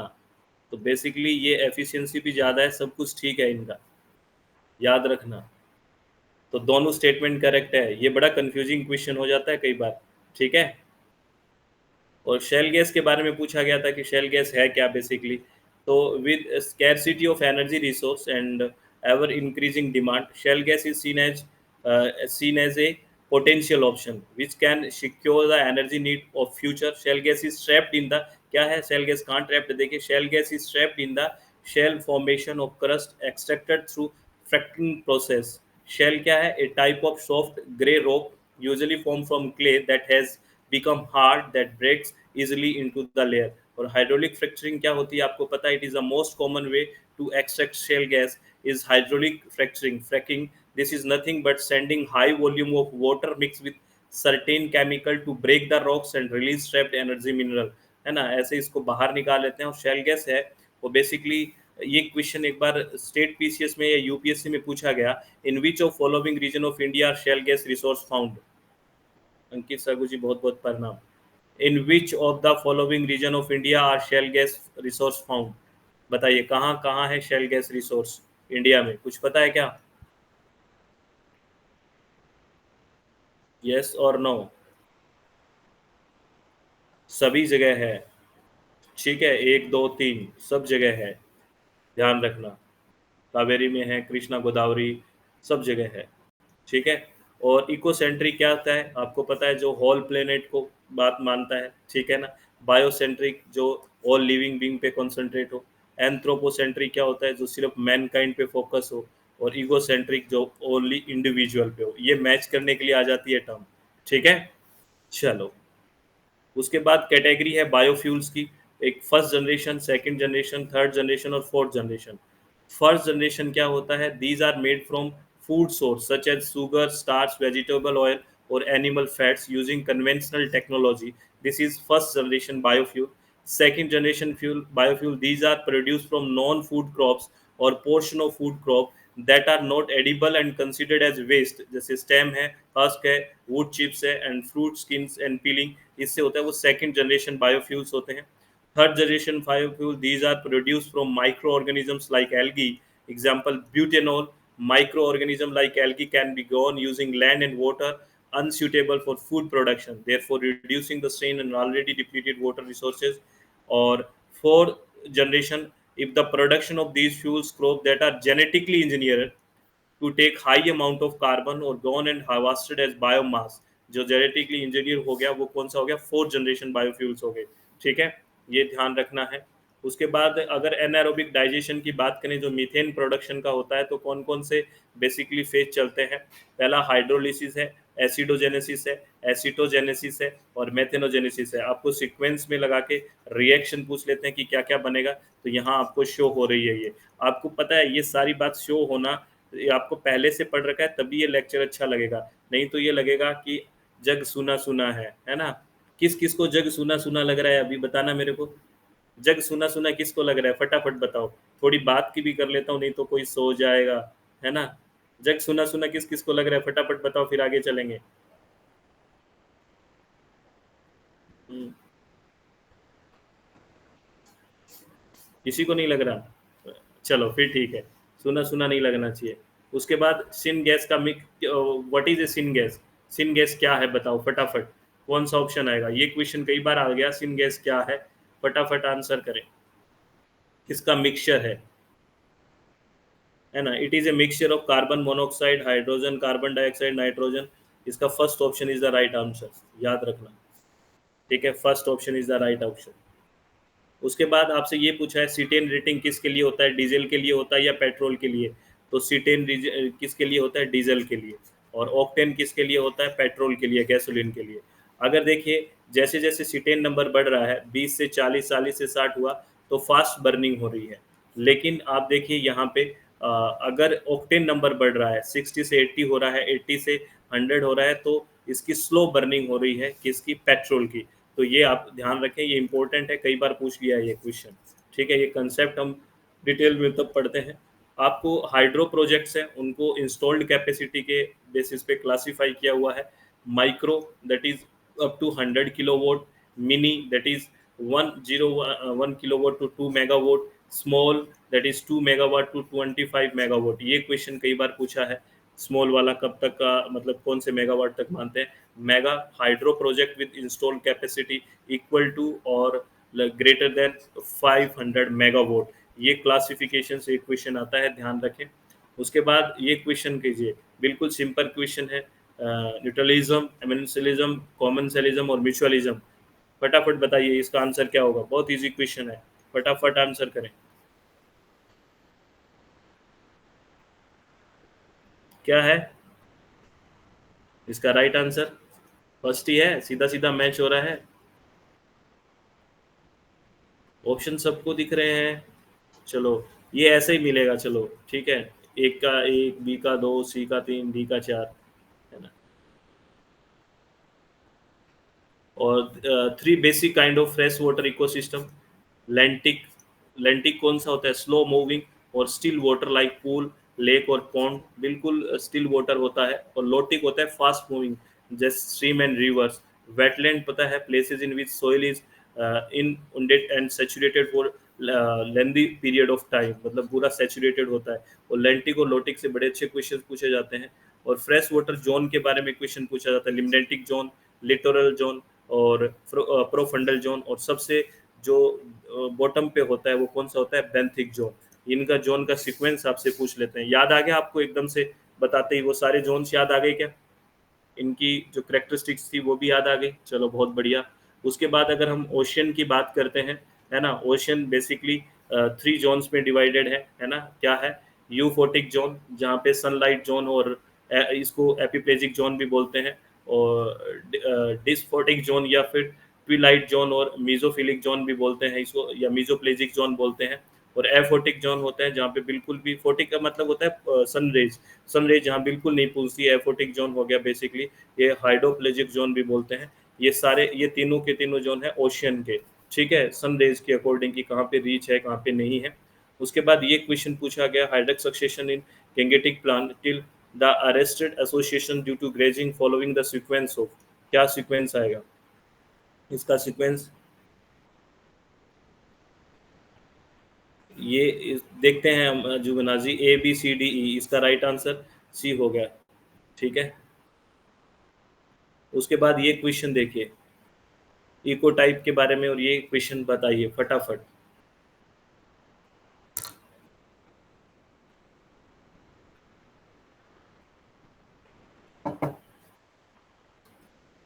क्या ऑप्शन होगा इसका? इसका पहला स्टेटमेंट ठीक है, दूसरा स्टेटमेंट गलत है, क्यों? ये कह रहे हैं नॉट हेरिटेबल, तो ये दूसरा गलत हो गया।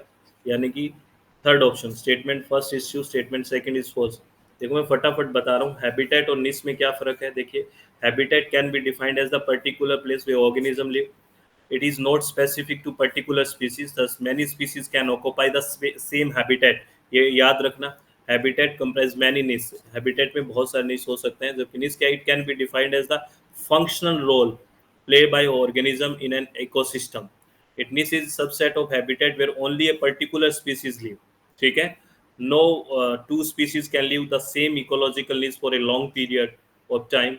A niche involve everything related to particular species such as how it eats and interact with other organism in an ecosystem। ये बहुत इंपॉर्टेंट है, यहाँ से क्वेश्चन आता है, ध्यान रखना। की स्टोन स्पीसीज क्या होती है? those that are have an extremely high impact on a particular ecosystem relative to its population, है ना, एक्सट्रीमली हाई इम्पैक्ट, तो उसको कीस्टोन स्पीसीज बोलते हैं। और बेसिकली इकोटोन क्या होता है? ट्रांजिशन बिटवीन टू इकोसिस्टम, है ना। Ecotone are great environmental importance because the area in a transition between two ecosystem or biome, it is natural that contain a large variety of species of fauna and flora, as the area is influenced by both the bordering ecosystem. Note, in comparison of its adjoining ecosystem, the biodiversity in the ecotone is higher। ये याद रखना। और ये basically example है, मार्सलैंड किस किस का ecotone है? Between dry and wet ecosystem. Mangrove forest है between terrestrial and marine ecosystem. Grassland है between desert and forest. Estuaries है between salt water and fresh water, ये पूछा जाता है। माउंटेन रेंज वाला है। ये क्वेश्चन आपसे पूछे जाते हैं, ध्यान रखना प्लीज। उसके बाद है आर और के स्पीसीज के बारे में बात करते हैं। Term r selection for those species that produce many cheap offspring and live unstable environment, यहाँ से कई बार क्वेश्चन आता है। और K selection for those species that produce few expensive offering and live in stable environment, यहीं से सारी बातें बन जाती है। और एक टेबल भी हम पढ़ते हैं बहुत डिटेल में, लेकिन अभी आपको ये पढ़ते ही वो टेबल याद आ गई क्या सभी को? जो पेड कोर्स में उन बच्चों को आया याद, की बहुत सारे डिफरेंस पढ़ते हैं, बताना, याद आया क्या? प्लीज बताओ फटाफट। आ गया? चलो, बहुत ज़रूरी है वो टेबल सबको याद आना। IUCN क्या है? International union for conservation of nature. ये एस्टैब्लिश हुआ 5 अक्टूबर 1948। कैटेगरीज है ऑफ थ्रेटेंड स्पीसीज, और ये यहाँ पे नोट इवेल्युएटेड से लेके हम एक्सटिंक्ट तक जाते हैं, ये सब आपको याद आ जाना चाहिए, रेड डाटा, रेड लिस्ट के बारे में। उसके बाद क्रायो प्रिजर्वेशन में कितना टेम्परेचर रखा जाता है, ये डायरेक्टली पूछ लेते हैं, है ना? कितना रखा जाता है क्रायो प्रिजर्वेशन में, याद है ना? और इन सीटू बेसिकली क्या है? The process of protecting an endangered plant और animal species in its natural habitat. Natural habitat में अगर करेंगे तो इन सीटू होगा, जैसे नेशनल पार्क है, सेंचुरीज है, बायोस्फीयर रिजर्व है, और फॉरेस्ट एंड लेक है। बेसिकली ये नेचुरल हैबिटेट्स होगा। और एक्स सीटू जो बाहर उसके नेचुरल प्लेस से निकाल के, बायोस्फीयर रिजर्व में हम बेसिकली बात करते हैं कोर एरिया जहाँ पे कोई भी ह्यूमन इंफेरेंस नहीं होगा, और एक बेसिकली यहाँ पे जो बफर जोन होगा उसमें रिसर्च और एजुकेशनल है वो अलाउ है, और एक होगा ट्रांजिशन जोन, ये भी याद रखना है आपको, ठीक है? ये जोन्स के बारे में क्वेश्चन पूछ लेते हैं। उसके बाद अगर हम बात करते हैं, आपको पूछा है what will be the concentration of 40 PPB sulphur dioxide in microgram per metre cube unit at 25 degree Celsius, बताइए।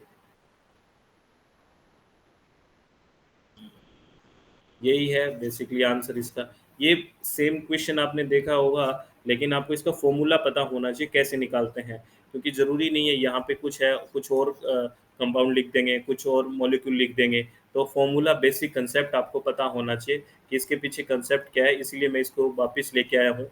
कंसंट्रेशन कितना है? बेसिकली SO2 का दे रखा है 40 पीबीबी, टेम्परेचर दे रखा है। अब उसका आपको मोलिकुलर वेट पता होना चाहिए, तो मोलिकुलर वेट तो आप निकाल लोगे, 64 हो गया।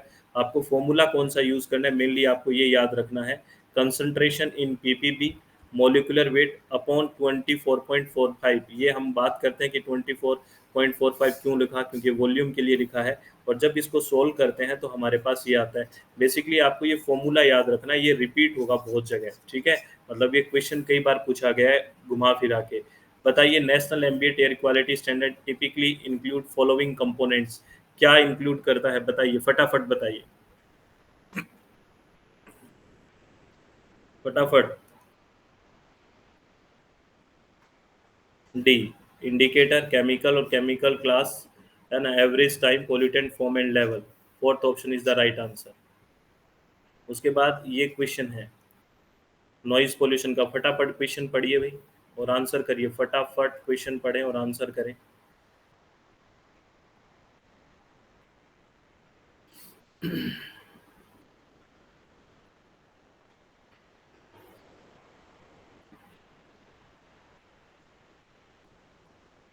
इसके बारे में क्या हुआ है? चलो ठीक है, सही है, बहुत statement first and second are true, दोनों ठीक है। उसके बाद ये बताइए, which of the following are common water vapour collection material use for water vapour removal from ambient air, ठीक है? बताइए।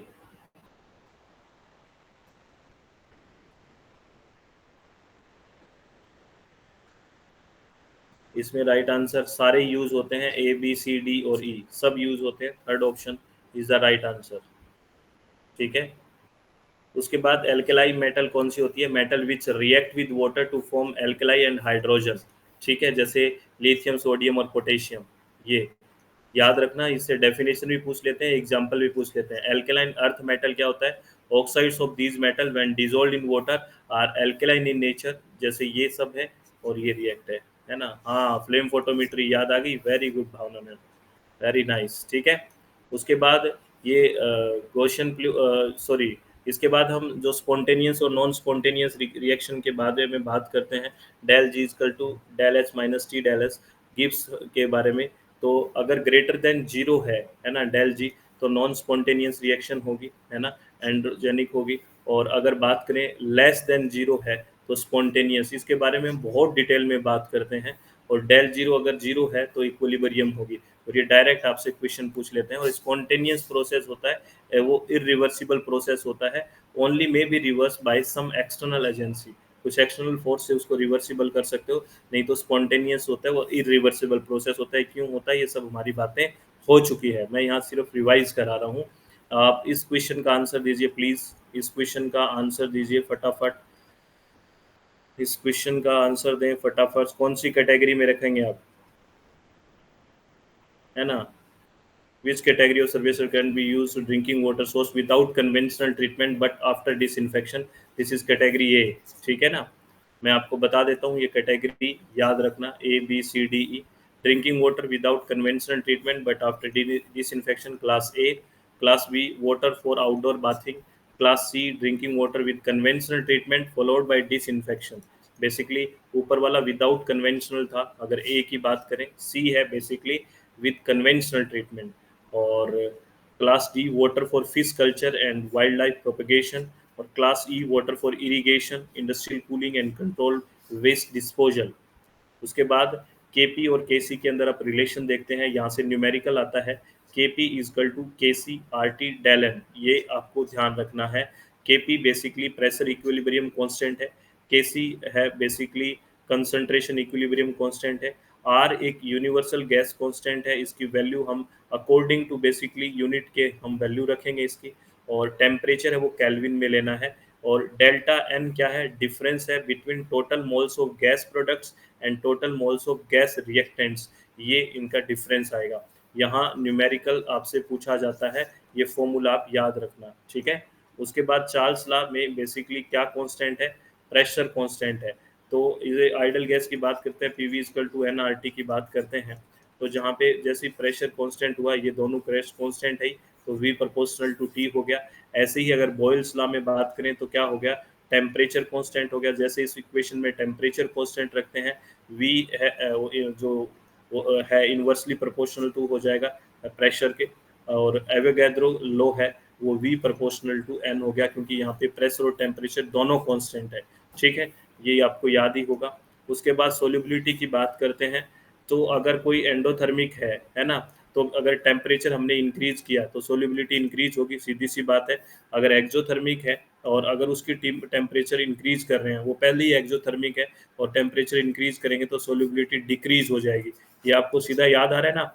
इसमें कोई डाउट तो नहीं हो रहा किसी को ना? मजा आ रहा है ना? प्लीज बताएं, सब अच्छा लग रहा है? सब अच्छा लग रहा है ना? ठीक है। हाँ, उसके बाद ionic species O positive, O two positive, N two positive are found generally in, कहाँ होता है, कौन से स्फेयर में होता है, ये बेसिकली हिट्रोस्फेयर में होता है, ठीक है ना? ये आपको याद आ गया होगा, ठीक है। ये हम बात करते हैं heterosphere, atmosphere led by molecular weight and electrical charge, ये ऊपर वाला हो गया, और नीचे वाला बेसिकली ये होमोस्फेयर होता है, composition of the atmosphere in uniform जो नेचर में रहता है, ठीक है। उसके बाद फोटोकेमिकल स्मोक की बात करते हैं, है ना, बिल्कुल, और क्लासिकल स्मोक की बात करते हैं, है ना। ये एक ऑक्सीडाइजिंग स्मोक है, आपको पता है फोटोकेमिकल, और रिड्यूसिंग स्मोक है कौन सा, क्लासिकल स्मोक। और क्लासिकल स्मोक किससे होता है, सल्फर डाइऑक्साइड, स्मोक फॉग, यहाँ ये क्वेश्चन पूछा गया था, सल्फर डाइऑक्साइड याद रखना। और फोटोकेमिकल स्मोक है sunlight, nitrogen oxides and volatile compounds, और ये ड्राई और सनी क्लाइमेट में होता है बेसिकली फोटोकेमिकल स्मोक। और ये जो क्लासिकल स्मोक होता है कूल और ह्यूमिड क्लाइमेट में होता है, ठीक है, और ये रिड्यूसिंग स्मोक है, ये याद रखना, ठीक है, बहुत इंपॉर्टेंट है ये। उसके बाद आपसे ये क्वेश्चन, ऐसा क्वेश्चन पूछा जाता है बीओडी और सीओडी के रिलेशन से, है ना, डीओ के रिलेशन से क्वेश्चन पूछा जाता है, तो निकालिए what will be the BOD, है ना, आप ऐसे इस क्वेश्चन को निकालें, है ना। आपको फॉर्मूला याद होना चाहिए, मेरे कहने का मतलब है, आपने पहले क्वेश्चन देखा है अपनी क्लासेस में, लेकिन आपको फॉर्मूला पूछना चाह रहा हूँ मैं, फॉर्मूला याद है आप सबको? फॉर्मूला याद है? फॉर्मूला याद है? इसका राइट आंसर होगा ये, थर्ड ऑप्शन होगा। क्यों होगा, मैं फॉर्मूला बताना चाह रहा हूँ। बीओडी निकालते हैं तो डीओ का इनिशियल माइनस डीओ का फाइनल अपॉन पी होगा, और पी क्या है यहाँ पे, volume of waste water upon volume of waste water plus dilution water, ये है। और अब वैल्यू रख दो यहाँ पे, दिया हुआ 21 और 300, ठीक है, तो ये आ जाएगी। अब सीधा उस फॉर्मूले चलिए, इनिशियल माइनस फाइनल दिया हुआ है, ठीक है, अपॉन ये, और वैल्यू आ जाएगी। कहने का मतलब ये फॉर्मूला आपको पता होना चाहिए, अगर ये पता है तो वैल्यू कुछ भी हो आप कर दोगे, ठीक है। अरे ठीक है ना, बोलिए ठीक है। ठीक है, तो एक बार सारे हंस के दिखा दो, एक बार सारे लोग, मैं फिर ऐसा लगेगा कि हाँ ठीक है, सब बढ़िया है, सोया कोई नहीं है ना। एक बार फटाफट थोड़ा सा हंस के दिखा दो, फिर चलेंगे, है ना, क्योंकि जरूरी है ये। क्योंकि आप सो रहे हो, मैं बोल रहा हूँ, मेरा गले में दर्द हो गया, पता है 1 घंटे से मैं बोले ही जा रहा हूँ, और आप ऐसे राजा बन के बैठे हैं आराम से, बोलो ना, है ना?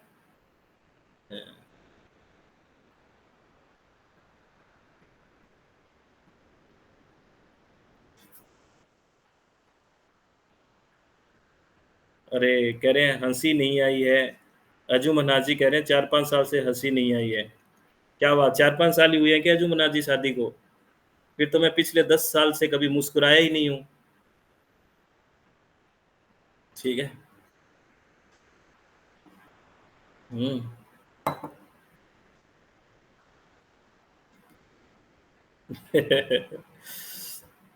कोई बात नहीं, सब एक जैसे ही हैं, ये तो होता ही रहता है। ये बैलेंस तो जीवन में चलेगा ना, जितना कोई पहले हँसा है, वो बाद में कम हँसेगा, तो बराबर तो होगा ज़िंदगी में, सारी कुछ बैलेंस होके चलेगा। आज ज़्यादा खुश हो तो थोड़ा दिक्कत होगी ना, है ना? अज्जू मनाज़ी कह रहे हैं, शादी का मुझे बिल्कुल भी लो लास्ट स्लाइड दीपशिखा मैम, शादी का इफ़ेक्ट नहीं है क्या? मैं मज़ाक कर रहा हूँ, आप तो सीरियस हो गए अज्जू मनाज़ी। आप इफ़ेक्ट है तो बताओगे थोड़ी हमें, ठीक है? चलो, भावना मैम कह रहे हैं मैं तभी शादी नहीं करती। अजय जी कह रहे हैं मैं बता रहा हूँ। मैं भी बता रहा हूँ अजय जी। चलो आगे चलते हैं, कोई बात नहीं, थोड़ा मूड फ्रेश हो गया, आगे चलते हैं बेसिक अपन काम करते हैं। क्योंकि रात का टाइम है ना, कोई सो जाएगा चुपके से और दिख तो नहीं ना, कोई मोबाइल मुँह पे पड़ा मिलेगा किसी का, सुबह उठेगा, ओ तेरी! मोबाइल मुँह पे ही पड़ा है, ठीक है? तो आगे चलें फिर? हुँ, चलो। अब ये वाटर क्वालिटी पैरामीटर्स है कुछ, और ये केमिकल रिएजेंट्स हैं जो एनालिसिस में यूज़ होते हैं। आपको मैच करना है कि कौन-सा बेसिक है ना? हाँ, मैं दीपशिखा मैम समझ गया था, कोई तो सो रहा है क्योंकि उबासी की आवाज़ आ रही थी यहाँ तक, तो मैं समझ गया कौन है वो? आप ही थी मैम वो, है ना? तो इसका second option is the right answer. ये वाला, ये सेकंड है, ठीक है? ध्यान रखना, मैच करके ये याद रखना आप। चलो। और ये तो इतना इम्पोर्टेंट क्वेश्चन है, ये खुद ही इतना परेशान हो गया कि मुझे इतना क्यों पूछते हैं, है ना? साइज़ लिमिट वाला सॉइल का बिल्कुल पूछते हैं ये, डायामीटर वाला, सैंड, सिल्ट और क्ले। ये इतना परेशान है, ये खुद ये कहते हैं मुझे क्यों पूछते हो इतना? और ये डायामीटर रेंज, याद रखना, हमेशा पूछने लग गए भी ये, ठीक है? और हाँ, सिल्ट का ही पूछते हैं मैक्सिमम, सिल्ट का पूछते हैं वो, ठीक है? तो ये याद रखना, दर्शन कर लो इसका। उसके बाद ये arrange the following elements of image interpretation in order of increasing complexity.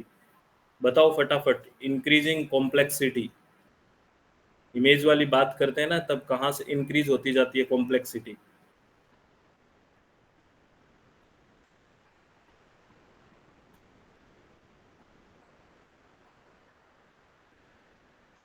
इसका राइट आंसर सेकंड है भाई, मैं बता देता हूँ, ए बी ई, लोकेशन, फिर टोन, फिर बेसिकली आएगा टेक्सचर, फिर आएगा पैटर्न, और लास्ट में सिचुएशन। इन है ना, वहाँ तक इंक्रीजिंग हो जाएगी सिचुएशन तक कॉम्प्लेक्सिटी, प्रॉपर सिचुएशन देखने में, तो ये वाला राइट ऑप्शन है, ठीक है ना? और इसका अब एब्जॉर्बेंस और कंसंट्रेशन सैंपल है, आपको ये पता ही है ना? ए प्रोपोर्शनल टू कंसंट्रेशन और लेंथ, और फिर प्रोपोर्शनल टू का हटा के इक्वल लिख देते हैं तो कांस्टेंट लिख देते हैं, बी एल लैम्बर्ट्स लॉ, ठीक है ना? एप्लीकेशन क्या है डबल एस का? क्वांटिटेटिव और qualitative analysis, metallic elements in biological and food industry, determination of calcium, magnesium, sodium, potassium in blood same, application है ये डबल एस का। सैम क्या है? This is scanning electron microscopy, process that scan a sample with an electron beam to produce a magnified image for analysis, used very effectively micro analysis of solid inorganic material, याद रखना ये, scanning electron microscopy analyze the surface of material, particles and fiber so the fine detail can be measured and assessed via image analysis, है ना? नहीं दिव्या, नहीं करेंगे Divya. TEM, transmission electron microscopy, TEM provides a much higher spatial resolution than SEM. ये difference याद रखना TEM और SEM में। TEM can facilitate study of the inner structure and analyze of the feature on an atomic scale. ठीक है ना? आप बताओ वहां करना चाहिए क्या अपलोड? करना चाहिए? क्यों करना चाहिए दिव्या?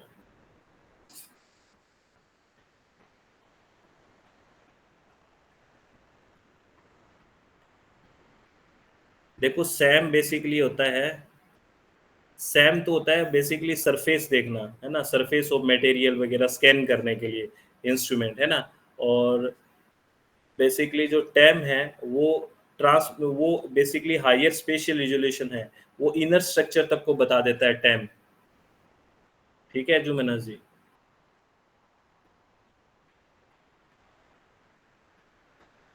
चलो, यहाँ वीडियो रहेगी, कोई दिक्कत नहीं इस पे तो, अपनी ऐप पे वेबसाइट पे तो है, कोई दिक्कत नहीं है, देखेंगे आप अभी क्या करो।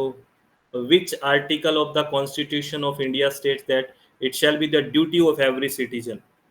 ड्यूटी है ये एवरी सिटीजन की, और ड्यूटी कहाँ है आपने पता है? आर्टिकल 51A में है ड्यूटी। और आपका जो दिमाग खराब है उसको ठीक रखना, क्योंकि आपको जब भी इन्वायरमेंट की बात आती है तो 48A के अलावा कुछ नहीं दिखता। बहुत सारे क्वेश्चन है, पढ़ के देखा करो, है ना। इसमें आर्टिकल 51A है। ठीक है ना? ड्यूटी, कर्तव्य।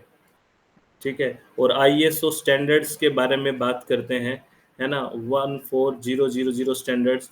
इसमें जो ISO 14000 is a series of standard rather than a single standard. ये बहुत सारे स्टैंडर्ड है। 001 है जो इन्वायरमेंट मैनेजमेंट सिस्टम के लिए ऑडिटिंग का पूछा जाता है, जैसे ये है 14012। तो ये आपको याद रखने पड़ेंगे, ठीक है ना। ये थोड़ा सा ध्यान से, ये कई सारे मैंने आपको लिख दिया है, देखिए ये सारे स्टैंडर्ड्स होते हैं। आपको दिखा रहा हूँ, इनका चेहरा देख लो। ये वही चेहरे हैं जो आप हमेशा डिटेल में पढ़ते हैं। आज एक बार चेहरे बस मुंह दिखा के जा रहे हैं ये। ठीक है। इनके पास समय नहीं है ना, ये मुंह दिखा के भाग रहे हैं। और हम बेसिकली जब ईआईए की बात करते हैं तो, है ना,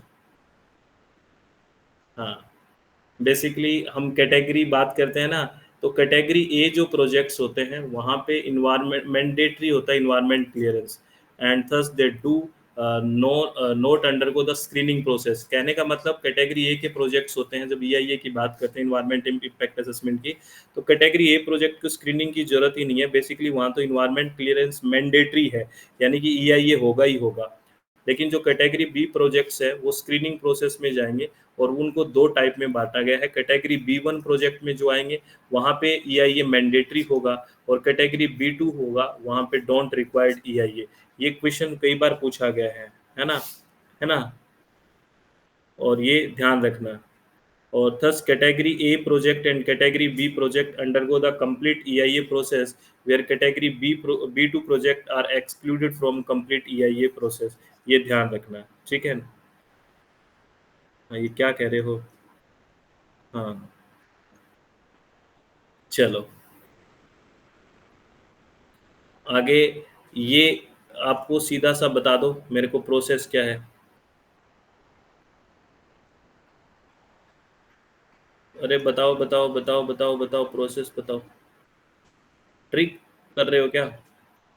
आपको मैंने ट्रिक की स्टोरी बताई है ना, ज़्यादा ट्रिक नहीं बनानी चाहिए।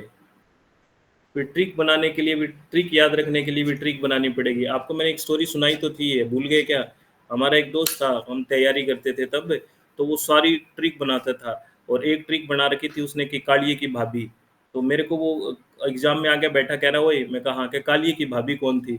मैंने कहा मुझे क्या पता भी कालिए की भाभी कौन थी। ठीक है, मैं तो भूल, तूने बनाई है। तो ट्रिक याद रखने के लिए भी ट्रिक बनाते हैं। तो इसका थर्ड ऑप्शन होगा स्क्रीनिंग स्कोपिंग। स्क्रीनिंग पहले आएगी, क्या करते हो? ठीक है, तो ये है। तो ऐसे अब कालिए की भाभी धोलिए की भाभी बना के बैठ गए आप, तो ऐसे क्या होगा? अब भाभी फेयर एंड लवली लगा के क्या पता गोरी हो गई हो और आपकी ट्रिक खराब हो जाएगी फिर। ठीक है, या भाई गोरा हो गया हो, धोलिया भाई हो गया हो। Arrange the following in ascending order of there enactment, ठीक है, बताओ असेंडिंग ऑर्डर। अरे प्रिया मैम क्या कर रहे हो, कहाँ जाना है आपको? असेंडिंग ऑर्डर, धीरे धीरे करो। असेंडिंग ऑर्डर में तो ये आ गया ना, वाइल्ड लाइफ प्रोटेक्शन एक्ट आया, फिर बेसिकली फॉरेस्ट कंजर्वेशन एक्ट आया, फिर इन ईपी आया, फिर बायोलॉजिकल डाइवर्सिटी एक्ट आया थर्ड। ऐसे मत करो। अच्छा ये क्वेश्चन देखो, एक, हाँ, a company conducted an environment risk assessment to evaluate the possible impact of releasing various level of pollutants from a chemical plant. An environmental risk assessment should focus on, कहाँ focus करना चाहिए?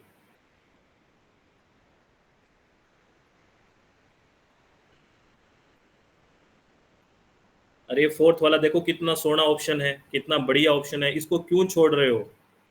Detailed outline the management process to reduce the health effect related to exposure to the pollutants, पूरा detailed outline की बात कर रहा है। बताओ, which of the following promote the government of India to enact environmental protection act, किसके बाद environmental protection आया, एक्ट आया, पता है आपने? हाँ जी पता है हमें, क्योंकि भोपाल गैस ट्रेजिडी हुई थी, कब हुई थी भोपाल गैस ट्रेजिडी, कब हुई थी बताओ, कब हुई थी? हाँ डे बताओ, डे, ईयर नहीं। हाँ, 2 की रात 3 की सुबह सी, लगभग 2-3 दिसंबर 1984। और ये अर्थ अगर एज ए होल पूछे तो एलिमेंट पूछे, ये ग्रेटर देन का ऑप्शन है, ध्यान रखना। और ये भी बड़ा अच्छा क्वेश्चन आता है, ध्यान रखना। अगर अर्थ एज ए होल पूछे ना तो सबसे ज्यादा आयरन है, अर्थ एज ए होल पूछे तो सबसे ज्यादा आयरन, दूसरे नंबर पे ऑक्सीजन, तीसरे नंबर पे सिलिका। अर्थ कंप्लीट होल, कंप्लीट अर्थ की बात करें तो, है ना। और अगर सिर्फ क्रस्ट की बात करें तो सबसे ज्यादा ऑक्सीजन है, उसके बाद सिलिका है, और उसके बाद एल्यूमिनियम है। ये ग्रेटर देन का ऑप्शन है, साइन है, सॉरी, याद रखना, ये इंपॉर्टेंट है। ये डायरेक्ट क्वेश्चन पूछ लेते हैं यहाँ से, ध्यान रखें। उसके बाद हार्डनेस के बारे में बात करें, जो मोहोज का हार्डनेस है, ये हार्डनेस स्केल बेसिकली पूछा जाता है, ठीक है ना। हार्डनेस क्या है, तो सबसे सॉफ्ट क्या है, और सॉफ्ट से कैसे कैसे हार्डनेस की तरफ जाते हैं, ये सीक्वेंस आपसे पूछते हैं। सबसे सॉफ्ट है टाल्क है, और अगर सबसे हार्ड बात करें तो डायमंड है, हार्डेस्ट है, ठीक है ना। जिस हीरे के पीछे भागते हो उस हीरे का क्या करोगे आप? वो हीरा बहुत कठोर है ना, उस हीरे को मत देखो, वो हीरा क्या है, बहुत कठोर है। आप कहते हो ना वो तो हीरा सा है, तो वो बहुत कठोर है, हीरा है तो आपके काम का नहीं है, ठीक है। चलो आगे बात करते हैं, रॉक्स का क्लासिफिकेशन बात करते हैं, है ना। क्लासिफिकेशन की बात करते हैं, इग्नियस की बात करते हैं, सेडिमेंट्री रॉक्स होती है, और मेटामॉर्फिक होता है। इसका एग्जाम्पल्स बहुत पूछे जाते हैं, जैसे इग्नियस को हमने इंट्रूसिव और एक्सक्लूसिव में बांटा है, और इसका फिर बात है जैसे बेसाल्ट किस में आता है, आपसे ये पूछ लेते हैं, गैप्रो किस में आता है, ग्रेनाइट किस में आता है, ऐसे पूछते हैं, है ना। The girl can fight and other queen too, क्या, सेरीफाई ना। ऐसे ऐसे ट्रिक बना रहे हो पता नहीं, भावना मैडम, कौन बना रहा है ट्रिक, ममता मैडम बना रही होगी ट्रिक, ओ तेरी। हम्म,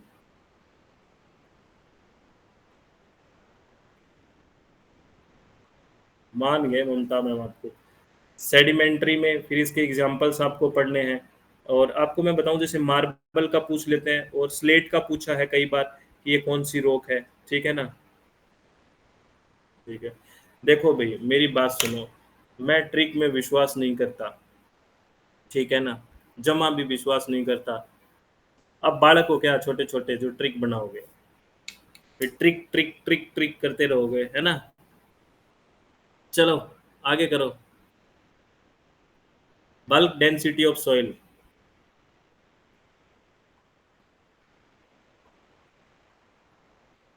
हाँ बताओ। Bulk density of soil is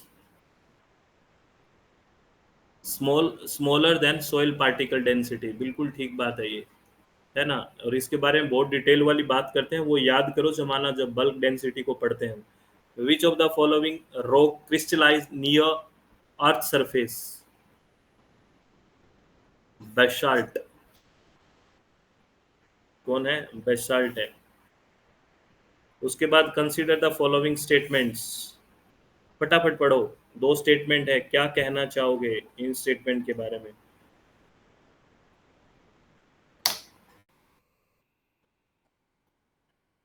hmm.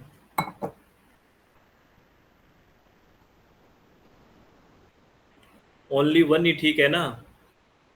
Pressure belt कितने होते हैं? प्रेशर बेल्ट कितने होते हैं बताओ? ये कह रहा है कि there are three pressure belt, three नहीं होते, सेवन होते हैं, है ना? देखो, there are seven pressure belt. Equatorial low pressure belt, subtropical high pressure belt में दो हो गए। एक तो हेमिस्फेयर दोनों में हो गए ना, नॉर्थ और साउथ हेमिस्फेयर में। पोलर में, पोलर हाई दोनों में हो गए। ऐसे ही सब पोलर लो दोनों में हो गए। तीन तीन छः और दो छः, एक सात हो गया ना। इक्वेटोरियल वाला एक हो गया, दोनों दो तरफ हो गए ना, तो सात हो गए। बात समझे? समझे कि नहीं समझे? ठीक है। तीन नहीं होते हैं, वो लगते तीन हैं। सर मैं नॉर्थ हेमिस्फेयर में रहती हूँ, तो मैं क्यों गिनूं उन तीन वालों को? ये बात है क्या? गिनने तो पड़ेंगे जितने हैं। मैं कोई टेंशन नहीं लेता इससे, है ना? वही तो, क्या मतलब है? प्रेशर बेल्ट है। हमारे दिमाग का प्रेशर कम नहीं हो रहा, आप कह रहे हो प्रेशर बेल्ट।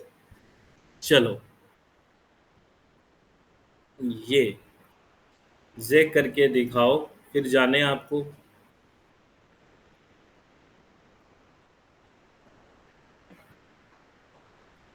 फटाफट करो भी, फटाफट।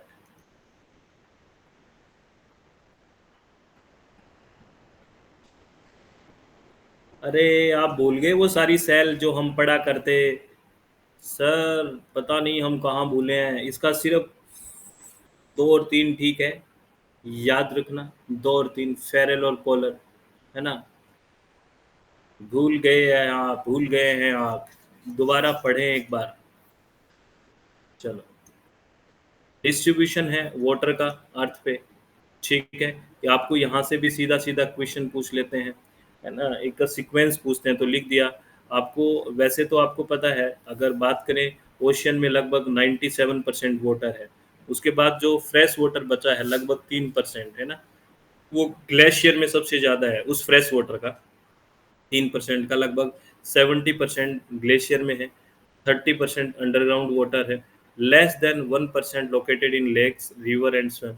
ये बहुत इंपॉर्टेंट है, इजी सा है, और यहाँ से एक सीक्वेंस में आता है क्वेश्चन। ठीक है ना? ध्यान रखना, सारी बात लिखी हुई है। ठीक है। सर आपने तो लिख दी, हमें तो याद करनी है। तो स्कॉलरशिप आप ही लोगे, मैं थोड़ी लूंगा। ठीक है। एक्यूफर दिख ही रहा है आपको, आंसर दिख रहा है, नाम से ही है, अनकन्फाइंड और कन्फाइंड। अनकन्फाइंड क्या होता है? When the water table serve as the upper boundary of the aquifer, कोई ढका हुआ नहीं होता, सीधी सी बात है। अनकन्फाइंड हो गया। और कन्फाइंड क्या हो रहा? एक्विफायर, है ना? An aquifer, an aquifer that is bounded by two impervious layer at the top and bottom of the aquifer, confined हो गया। दोनों डायरेक्ट ढकी होगी तो कन्फाइंड हो जाएगा, नहीं ढकी होगी तो अनकन्फाइंड। ये तो कह रहे हो, दीपशिका मैम कह रहे हैं ले लो सर, बांट लेते हैं। नहीं, मैं नहीं चाहता कि आपके हक की कमाई मैं लूं। अजू मनाज जी की बात सही है, आपने ले लिया था अपने टाइम पे सर, बिल्कुल ले लिया था। अजू मनाज जी, मैंने जेआरएफ लिया है, इसमें कोई दोहराई की बात नहीं है। लेकिन मैंने बाल उड़ा दिए मेरे सारे, आपने देखा है? हाँ, सारे बाल गए मेरे। ठीक है। ऐसा क्यों किया आपने? बस मेरा मन कर रहा था कि मैं बाल का समर्पण कर दूं। और बाल दे दिए। नहीं नहीं, शालू से नहीं मैम कह रहे हैं। शालू से नहीं मैम कह रहे हैं हार्ड वर्क किया क्या आपने? नहीं नहीं शालू मैम, हार्ड वर्क नहीं किया।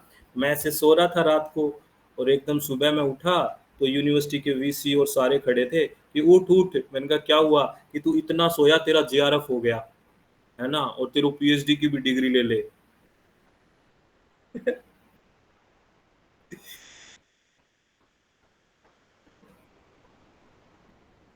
अच्छा, बेसिकली,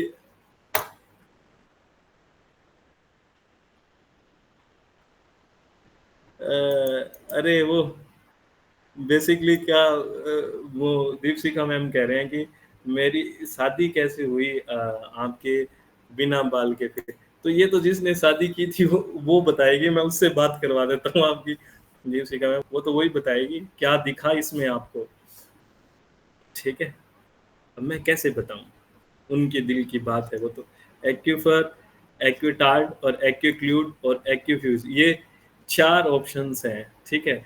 और ज़्यादातर मेरे बाल लोगों को दिखते नहीं है क्योंकि मेरी हाइट 6 फीट है। तो यहाँ तक 90% जनरेशन यहीं तक आती है मेरे, ज़्यादातर जो लड़कियां हैं। ठीक है, तो मेरे ऊपर में सिर सार तो दिखता ही नहीं उनको कि होंगे बाल, समझ रहे हो। चलो, ठीक है। तो एक, तो ये ऊपर वाला हिस्सा समझ ही नहीं आता किसी को, शायद है या नहीं पता नहीं। तो एक्यूफर, और ये जो वो चारों है ना मैच करना आता है, इनको मैच कर देना भाई। Aquifer have both high porosity and high permeability. Aquifer allow us to recall ground water by pumping quickly and easily, ये याद रखना प्लीज। और aquitard moderate porosity and partially permeability, ठीक है। और aquiclude high porosity and impermeable, देखो permeability कम होती जा रही है। Aquifuge very low porous and very impermeable like granite. ये प्लीज याद रखना, इसके एग्जाम्पल्स भी लिखे हुए हैं। ये बहुत ज्यादा इंपॉर्टेंट टर्म्स हैं, प्लीज ध्यान रखना, है ना। यूनिस जी कह रहे हैं ट्रांसप्लांट करवाओ। यार यूनिस जी क्या हो जाएगा उससे, ट्रांसप्लांट करवाओ। और किसी ने कह दिया सर आप काले हो तो मैं चमड़ी कहाँ से बदलवाऊंगा मेरी, बताओ किस किस को संतुष्ट करूंगा यार यूनिस जी। ठीक है, किसी ने कहा आप लंबे हो टांग कटवा लो, तो टांग कटवाने जाऊंगा। तो ये समझ लिया क्या आप लोगों ने, ये चारों चीजें। वो ट्रांसप्लांट कराने के बाद भी उड़ गए तो फिर क्या करवाऊंगा। चले आगे।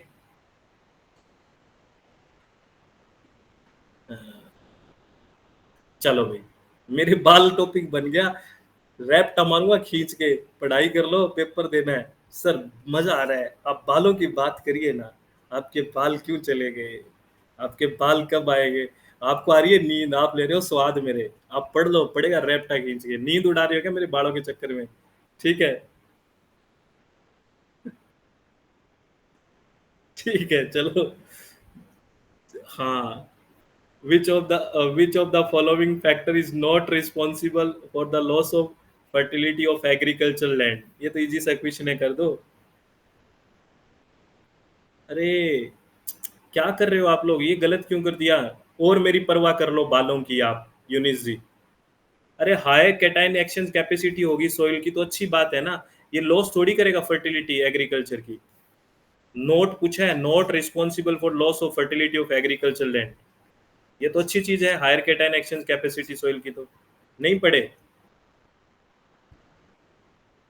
हम्म।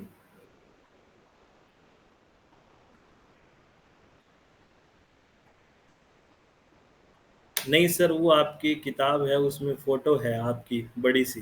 अच्छा, इसलिए याद रहते हैं। हाँ, इसलिए याद रहता है। देखते हैं उसे यार, चलो ये भी अच्छी बात है। अब की बार बालों के साथ फोटो लगाऊंगा उसका। और गिब्न हर्जबर्ग रिलेशन किसका है, फ्रेश वाटर और सैलाइन वाटर, इससे भी क्वेश्चन पूछा गया है। आप बताना ये इक्वेशन क्या बताती है, किस लिए यूज करते हैं, फटाफट बताओ, बता दो प्लीज।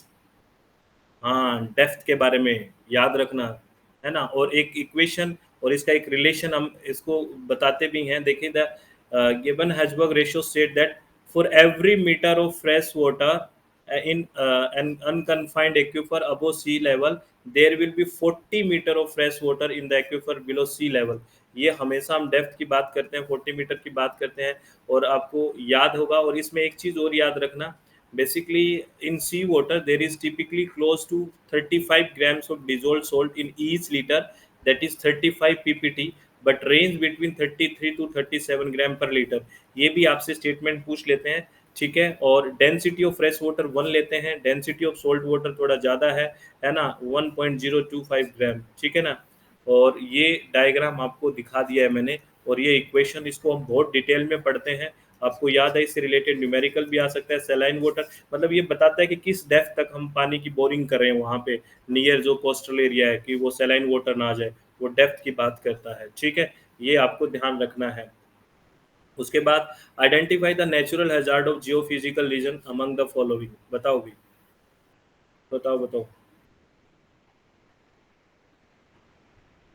फटाफट बताओ।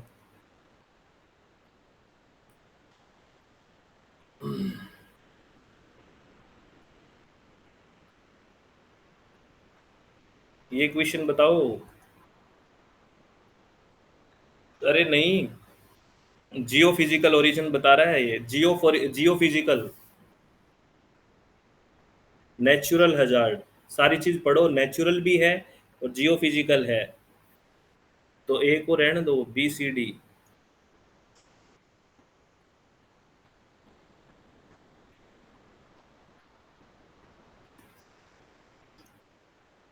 ठीक है, थोड़ा सा देखो।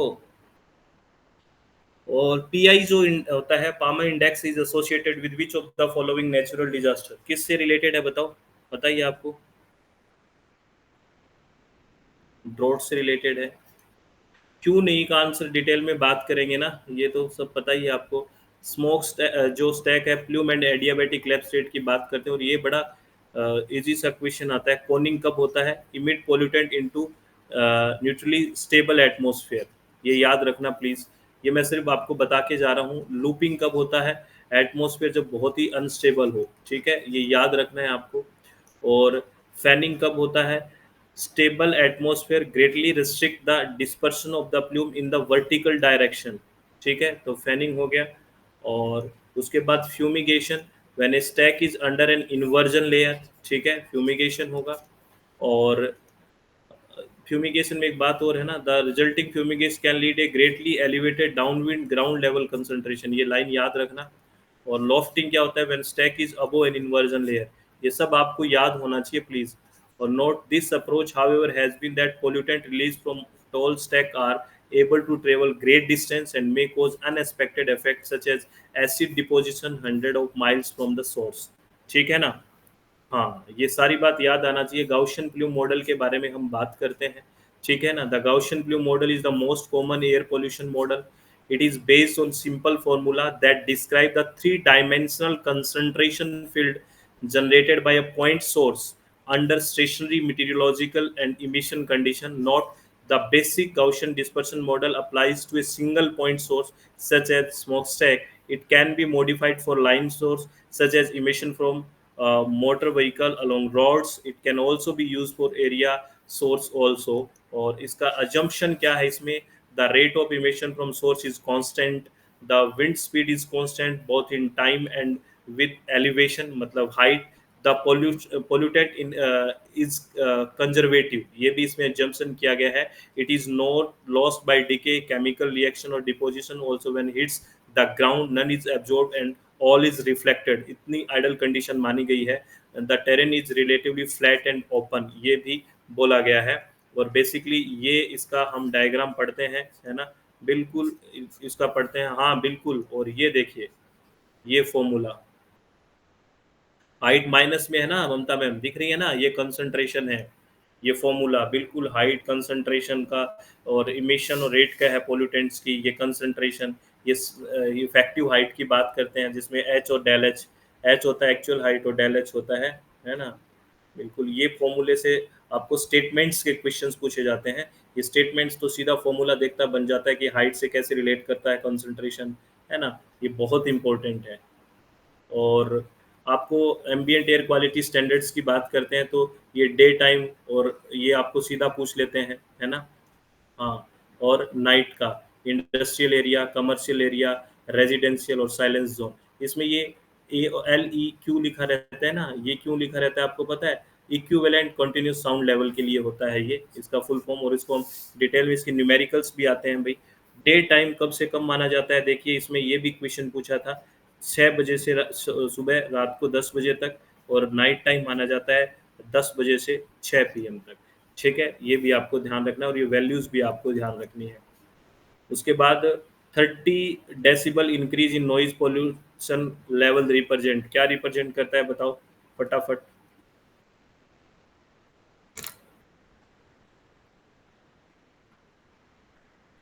30 डेसिबल इंक्रीज हुआ है, अब लोग जो शो कर रहे हैं ना, वो पहले ही जीरो मान रहे हैं। क्यों मान रहे हो भाई तुम?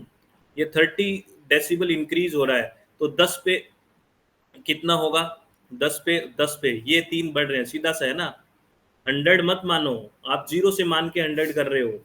ये तो 30 डेसिबल इंक्रीज कर रहे हैं ना। मान लो अब पहले 40 है, फिर कितना होगा? पहले 50 गया, है ना, फिर 60 गया, यूं मान लो, फिर 70 गया, तो कितना ही जा सकता है ना फिर। लेकिन एक से आपको पता है ना, 10 गुना बढ़ेगा, 2 से 100 गुना, फिर 3 से 1000 गुना बढ़ गया ना। तो याद रखना, ये गलती मत कर देना। इंटेंसिटी क्या हो जाती है? डबल हो जाती है, पर से डबल होती है, पर से डबल हो जाती है ना। तो इससे 300 फोल्ड आ जाएगा, सॉरी 1000 फोल्ड आएगा, ध्यान रखना। चलो ये क्वेश्चन पढ़ो, ये क्वेश्चन आप पढ़ो भाई, और आंसर करो फटाफट।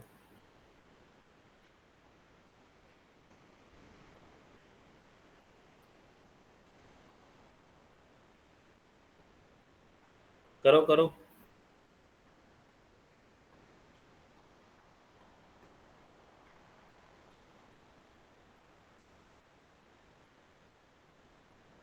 नहीं, 2 गुना 1 का माना है, 3 होगी तो 8 हो जाएगा, पावर तो है, एक की बात करिए।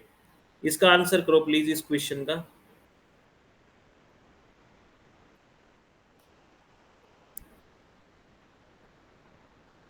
यार इसका आंसर आप क्या कर रहे हो?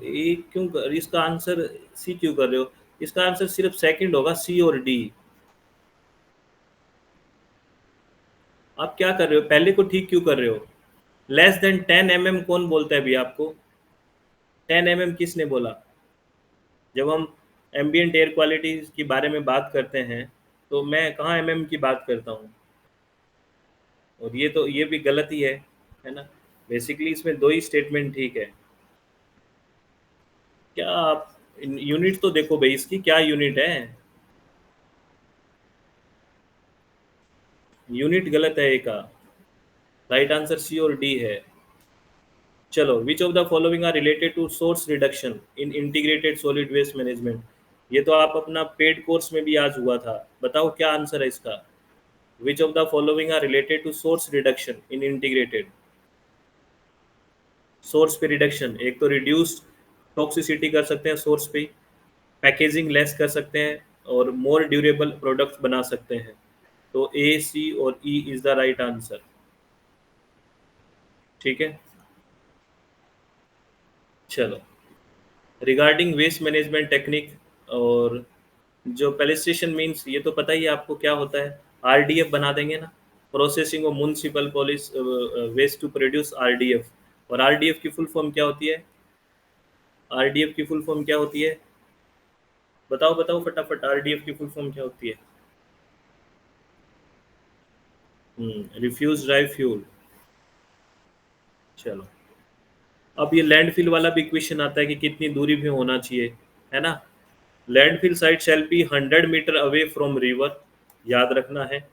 200 मीटर फ्रॉम ए पॉन्ड, ठीक है। 200 metre from highway, habitations, public park and water supply wells, and 20 kilometre away from airport to airbase. ये आपको सीधा सीधा क्वेश्चन पूछ लेते हैं, तो ये याद रखना कि कितना किलोमीटर कौन होना चाहिए। तो आप उससे भी 100 किलोमीटर दूर रह के पढ़ाई किया करो, ठीक है। चलो,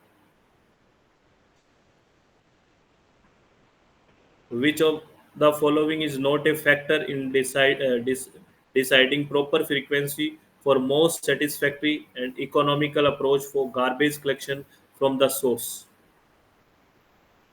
करो करो करो, क्वेश्चन करो ये क्वेश्चन बड़ा अच्छा है। Very good. Time required to decompose the waste, है ना, नॉट ए फैक्टर। ये कोई फैक्टर नहीं है कितना टाइम लेगा, इकट्ठा तो करना ही पड़ेगा, ठीक है। ये टाइमलाइन है प्लास्टिक वेस्ट मैनेजमेंट रूल्स की, इंडिया में कब कब आया। और ये है ना, एक बार स्टेट पोल्यूशन कंट्रोल बोर्ड में, शायद राजस्थान में भी इसका क्वेश्चन पूछा गया। तो ये 1998 से शुरू हुआ, रिसाइकल प्लास्टिक यूजेज रूल। तो यही पूछा गया था, तो ये किसी ने आंसर उस टाइम करा नहीं था। फिर 1999 में, फिर 2003, 2009, 2011, 16, 18, 21, 21, 22, ये सब प्लास्टिक का टाइमलाइन है मैनेजमेंट रूल्स का। नाम है, अमेंडमेंट कर दिया, बस ईयर से थोड़ा देखना है कि कब से स्टार्ट हो गया था, बहुत पहले से स्टार्ट हुआ है, ठीक है? और ये आपको पता ही है कि कौन-कौन सा यूज़ होता है, एचडीपीई, है ना? ये सिंबल भी आपको पीवीसी ये पूछ लेते हैं, जैसे मिल्क के लिए कौन बॉटल वगैरह के लिए कौन-सा यूज़ होता है, जैसे हाई डेंसिटी जो पॉलीथीन है यूज़ होता है, पेट है, वो किस लिए यूज़ होता है, ये सब आपसे पूछते हैं भई। इसकी फुल फॉर्म भी पता होना चाहिए और इसका फुल नेम और यूज़ पता होना चाहिए कि क्या यूज़ है। तो ये आप पढ़ना है प्लीज़, ठीक है? या एक-एक लाइन पढ़ के बताऊँ आप लोगों को? एक-एक लाइन पढ़ के बताऊँ क्या? अच्छा, दीपशिखा मैम कह रहे हैं हाँ, नहीं बताता। मेरा गला दुखने लग गया मैम, आप भी कमाल करते हो, थोड़ा तो रहम करो।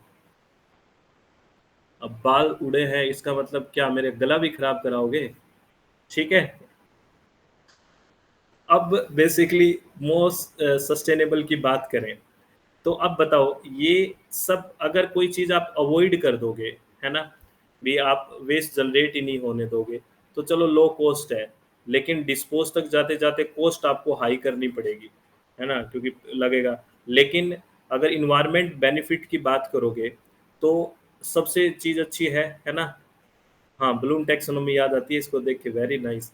इसको अब यहाँ पे देखो, ये एनवायरनमेंट के लिए सबसे ज़्यादा बेनिफिट तो यही है ना कि अवॉइड करो, रिड्यूस करो, लेकिन जैसे-जैसे इधर आ जाओगे, नीचे तो एनवायरनमेंट के लिए लो बेनिफिट होगा, क्योंकि आप डिस्पोज़ कर रहे हो, ये कर रहे हो, जब सब पता है, आप समझ रहे हो ना? और यहाँ से भी एक क्वेश्चन आ जाता है डेली, ये डेली कह रहा हूँ, मैं भी पागल हो गया, है ना? मतलब ये क्वेश्चन आ जाता है हर बार पेपर में, ठीक है? ध्यान रखना ये, ध्यान रखोगे? ठीक है। और ये इंडस्ट्रियल सेक्टर है, कैटेगरीज़ में रखा गया है। अगर पॉल्यूशन इंडेक्स स्कोर 60 और अबोव है तो रेड कैटेगरी में होगा।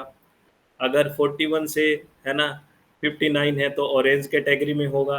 21 से 40 है तो ग्रीन कैटेगरी में होगा और अप टू 20 है तो व्हाइट कैटेगरी में होगा। पानी भी खत्म हो गया दीपशिखा मैम देखो। हुँ, मैं एक गिलास लेके बैठा था। चलो, अब तो अपनी क्लास चल रही है, अभी थोड़ा ही टाइम लगेगा बस। ये इंडस्ट्रियल वाले से आता है, याद रखना क्वेश्चन इम्पोर्टेंट है। उसके बाद रिमोट सेंसिंग और जीआईएस के बारे में हम बात करते हैं। तो आपको पता ही है रिमोट सेंसिंग क्या है, is the science and art of acquiring information. यहाँ पे क्वेश्चन आता है spatial spectral spatial temporal about material object area और phenomena without coming into physical contact with the object और एरिया और फिनोमिना अंडर इन्वेस्टिगेशन। बेसिकली यहाँ पे ये क्वेश्चन आया है स्पेशियल में, basically what area and how detailed, है ना? रिजोल्यूशन के टाइप आते हैं यहाँ से, ध्यान रखना। स्पेक्ट्रल में लिए वॉट कलर और बैंड्स को हम बेसिकली रिजोल्व कर रहे हैं। टेम्पोरल में टाइम ऑफ डे क्या है, सीजन क्या है, ईयर क्या है ना? और बेसिकली रेडियोमेट्रिक में कलर का डेप्थ कितना है, ये इंपॉर्टेंट है यहाँ से, है ना? हाँ, आपको स्वयं प्रभा याद आया, वेरी गुड। भावना मैम को पेपर वन भी धीरे धीरे याद आ रहा है। अच्छा, मैं एक बात बता देता हूँ, पेपर वन का भी कल 11:15 बजे लाइव सेशन है। 11:15 जी सेट 15 है वो, भावना मैम। 11:15 है वो, ठीक है? 11:15 AM आ जाना है कल, नहा धो के चाय के साथ। और ये आपको याद रखना है, ये relation mode equal to 3 median minus 2 mean, ये से क्वेश्चन आता है, ठीक है? वही है, आप क्लास में जाओगे ना, पेड वाले में भी है, फ्री वाले सेशन में भी है पेपर वन का। Mode equal to 3 median minus 2 mean, ये याद रखना, मैं भेज दूंगा फिर भी। और हाँ, दोबारा से देख सकते हो, थोड़ी कल कल कल दोपहर तक बोल देना, सब देखते, कल शाम तक है ये, देख लेना। और पॉजिटिव स्क्यूड कब होगा और नेगेटिव स्क्यूड क्या होगा, ये सिमेट्रिक कंडीशन ये होती है जब मीन, मीडियन और मोड बराबर होता है। पॉजिटिव स्क्यू कब होगा, जब mean is greater than median and median is greater than mode, ये कंडीशन होगा। और नेगेटिव देखो, आपको मीडियन को बीच में ही रखना है दोनों में, ठीक है? अगर मोड ज़्यादा है तो नेगेटिवली स्क्यूड है और मीन ज़्यादा है तो पॉजिटिवली स्क्यूड है, ये देखो, ये आपसे पूछते हैं, ठीक है? और इससे न्यूमेरिकल भी पूछा जा सकता है, जो पीछे वाला फॉर्मूला हमने बात की है। उसके बाद इतना ही। और अब मैं आपको बता दूं, अब मेरी इतनी बात भी सुन लो कि अपनी ये वेबसाइट और ऐप है, इस पे हम अभी जो है पेपर 2 और पेपर 1 दोनों पढ़ते हैं, इन्वायरमेंटल साइंस और पेपर 2 भी। और इसका लाइव सेशन है, आप सबका सिलेक्शन हो जाए। लाइव सेशन 15 जुलाई से स्टार्ट होगा यूजीसी नेट के लिए लाइव सेशन, ये सोच रहे हैं। और अभी जो ज्वाइन करेगा उसको रिकॉर्डेड बैच मिल जाएगा, बुक्स वगैरह सब मिल जाएगी, ठीक है। लेकिन जो नेक्स्ट की तैयारी कर रहा है उसके लिए कह रहा हूँ। और आप लोगों को कैसा लगा ये बताओ, चित्त शांत हुआ, सब बताओ। अब 1 मिनट अब भी बात कर लेना, भाग मत जाना। मैं तो जा रहा हूँ सर, अब आपकी क्या ज़रूरत है, आपने पढ़ा दिया, ठीक है। मज़ा आया, अच्छा लगा, सब खुश हैं आप लोग। चलो इतना मैं कर सकता था, आप भी एग्ज़ाम में, है ना, अच्छे से करके आना बिना किसी टेंशन के, है ना। और चित्त शांत रखना, बी काम, बी रिलैक्स, है ना। Thank you for your feedback. और अच्छे से आप तैयारी करो, अच्छे से खुश रहो। हाँ, अब जाके बिल्कुल पानी पी लूँगा। और टेक केयर, बहुत बहुत धन्यवाद आपको। गुड नाइट, शुभ रात्रि, टेक केयर, अच्छे से पढ़ाई करना। और अब मेरे हिसाब से आप लोग सो जाना आराम से, रिलैक्स होके, फिर एक बार अच्छे से कल रिवीजन करना। और जो स्टूडेंट पेपर 1 का भी रिवीजन करना चाहते हैं, तो यहीं पे इसी ऐप पे, वेबसाइट पे, कल मॉर्निंग में 11:15 बजे 11:15 AM कंप्लीट 10 की 10 यूनिट्स पेपर 1 की भी करेंगे, तो आ जाना, ठीक है। ठीक है रिमसा जी, कल अपलोड करवा दूंगा मैं वहाँ पे, ठीक है। तो कल 11:15 बजे पेपर 1 का कंप्लीट 10 की 10 यूनिट्स का रिवीजन होगा इसी वेबसाइट ऐप पे, तो कल भी मिल सकते हैं। तो बहुत बहुत धन्यवाद आपको, ऑल द वेरी बेस्ट, बहुत सारी शुभकामनाएं। Thank you, thanks a lot. अभी तो भावना मैम मैं अपलोड नहीं कर पाऊंगा। अब तो सुनील जी नहीं करा दूँ, क्या करा दूँ, पेपर 1 अभी करा दूँ सुनील जी, ये कह रहे हो? सुबह 11 बजे करा दूंगा, सुबह मेरे गोली मार दो ना तुम लोग गिरा है। चलो ठीक है। भावना मैम अभी नहीं हो पाएगी, रात को सो जाओ, इतनी टेंशन मत लो। सो सब, सो जाओ, 11 बज रहे हैं। अब नहीं पढ़ते रात को, निशाचर हो आप, उल्लू हो क्या जो रात को पढ़ोगे।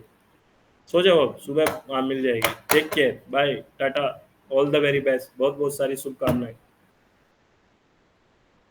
हाँ तो कल सुबह, अभी व्हाट्सएप पे नहीं है ना, ये लैपटॉप में वो ओपन नहीं है, बहुत झंझटबाजी है, आप समझते नहीं भावना में, बहुत झंझटबाजी है।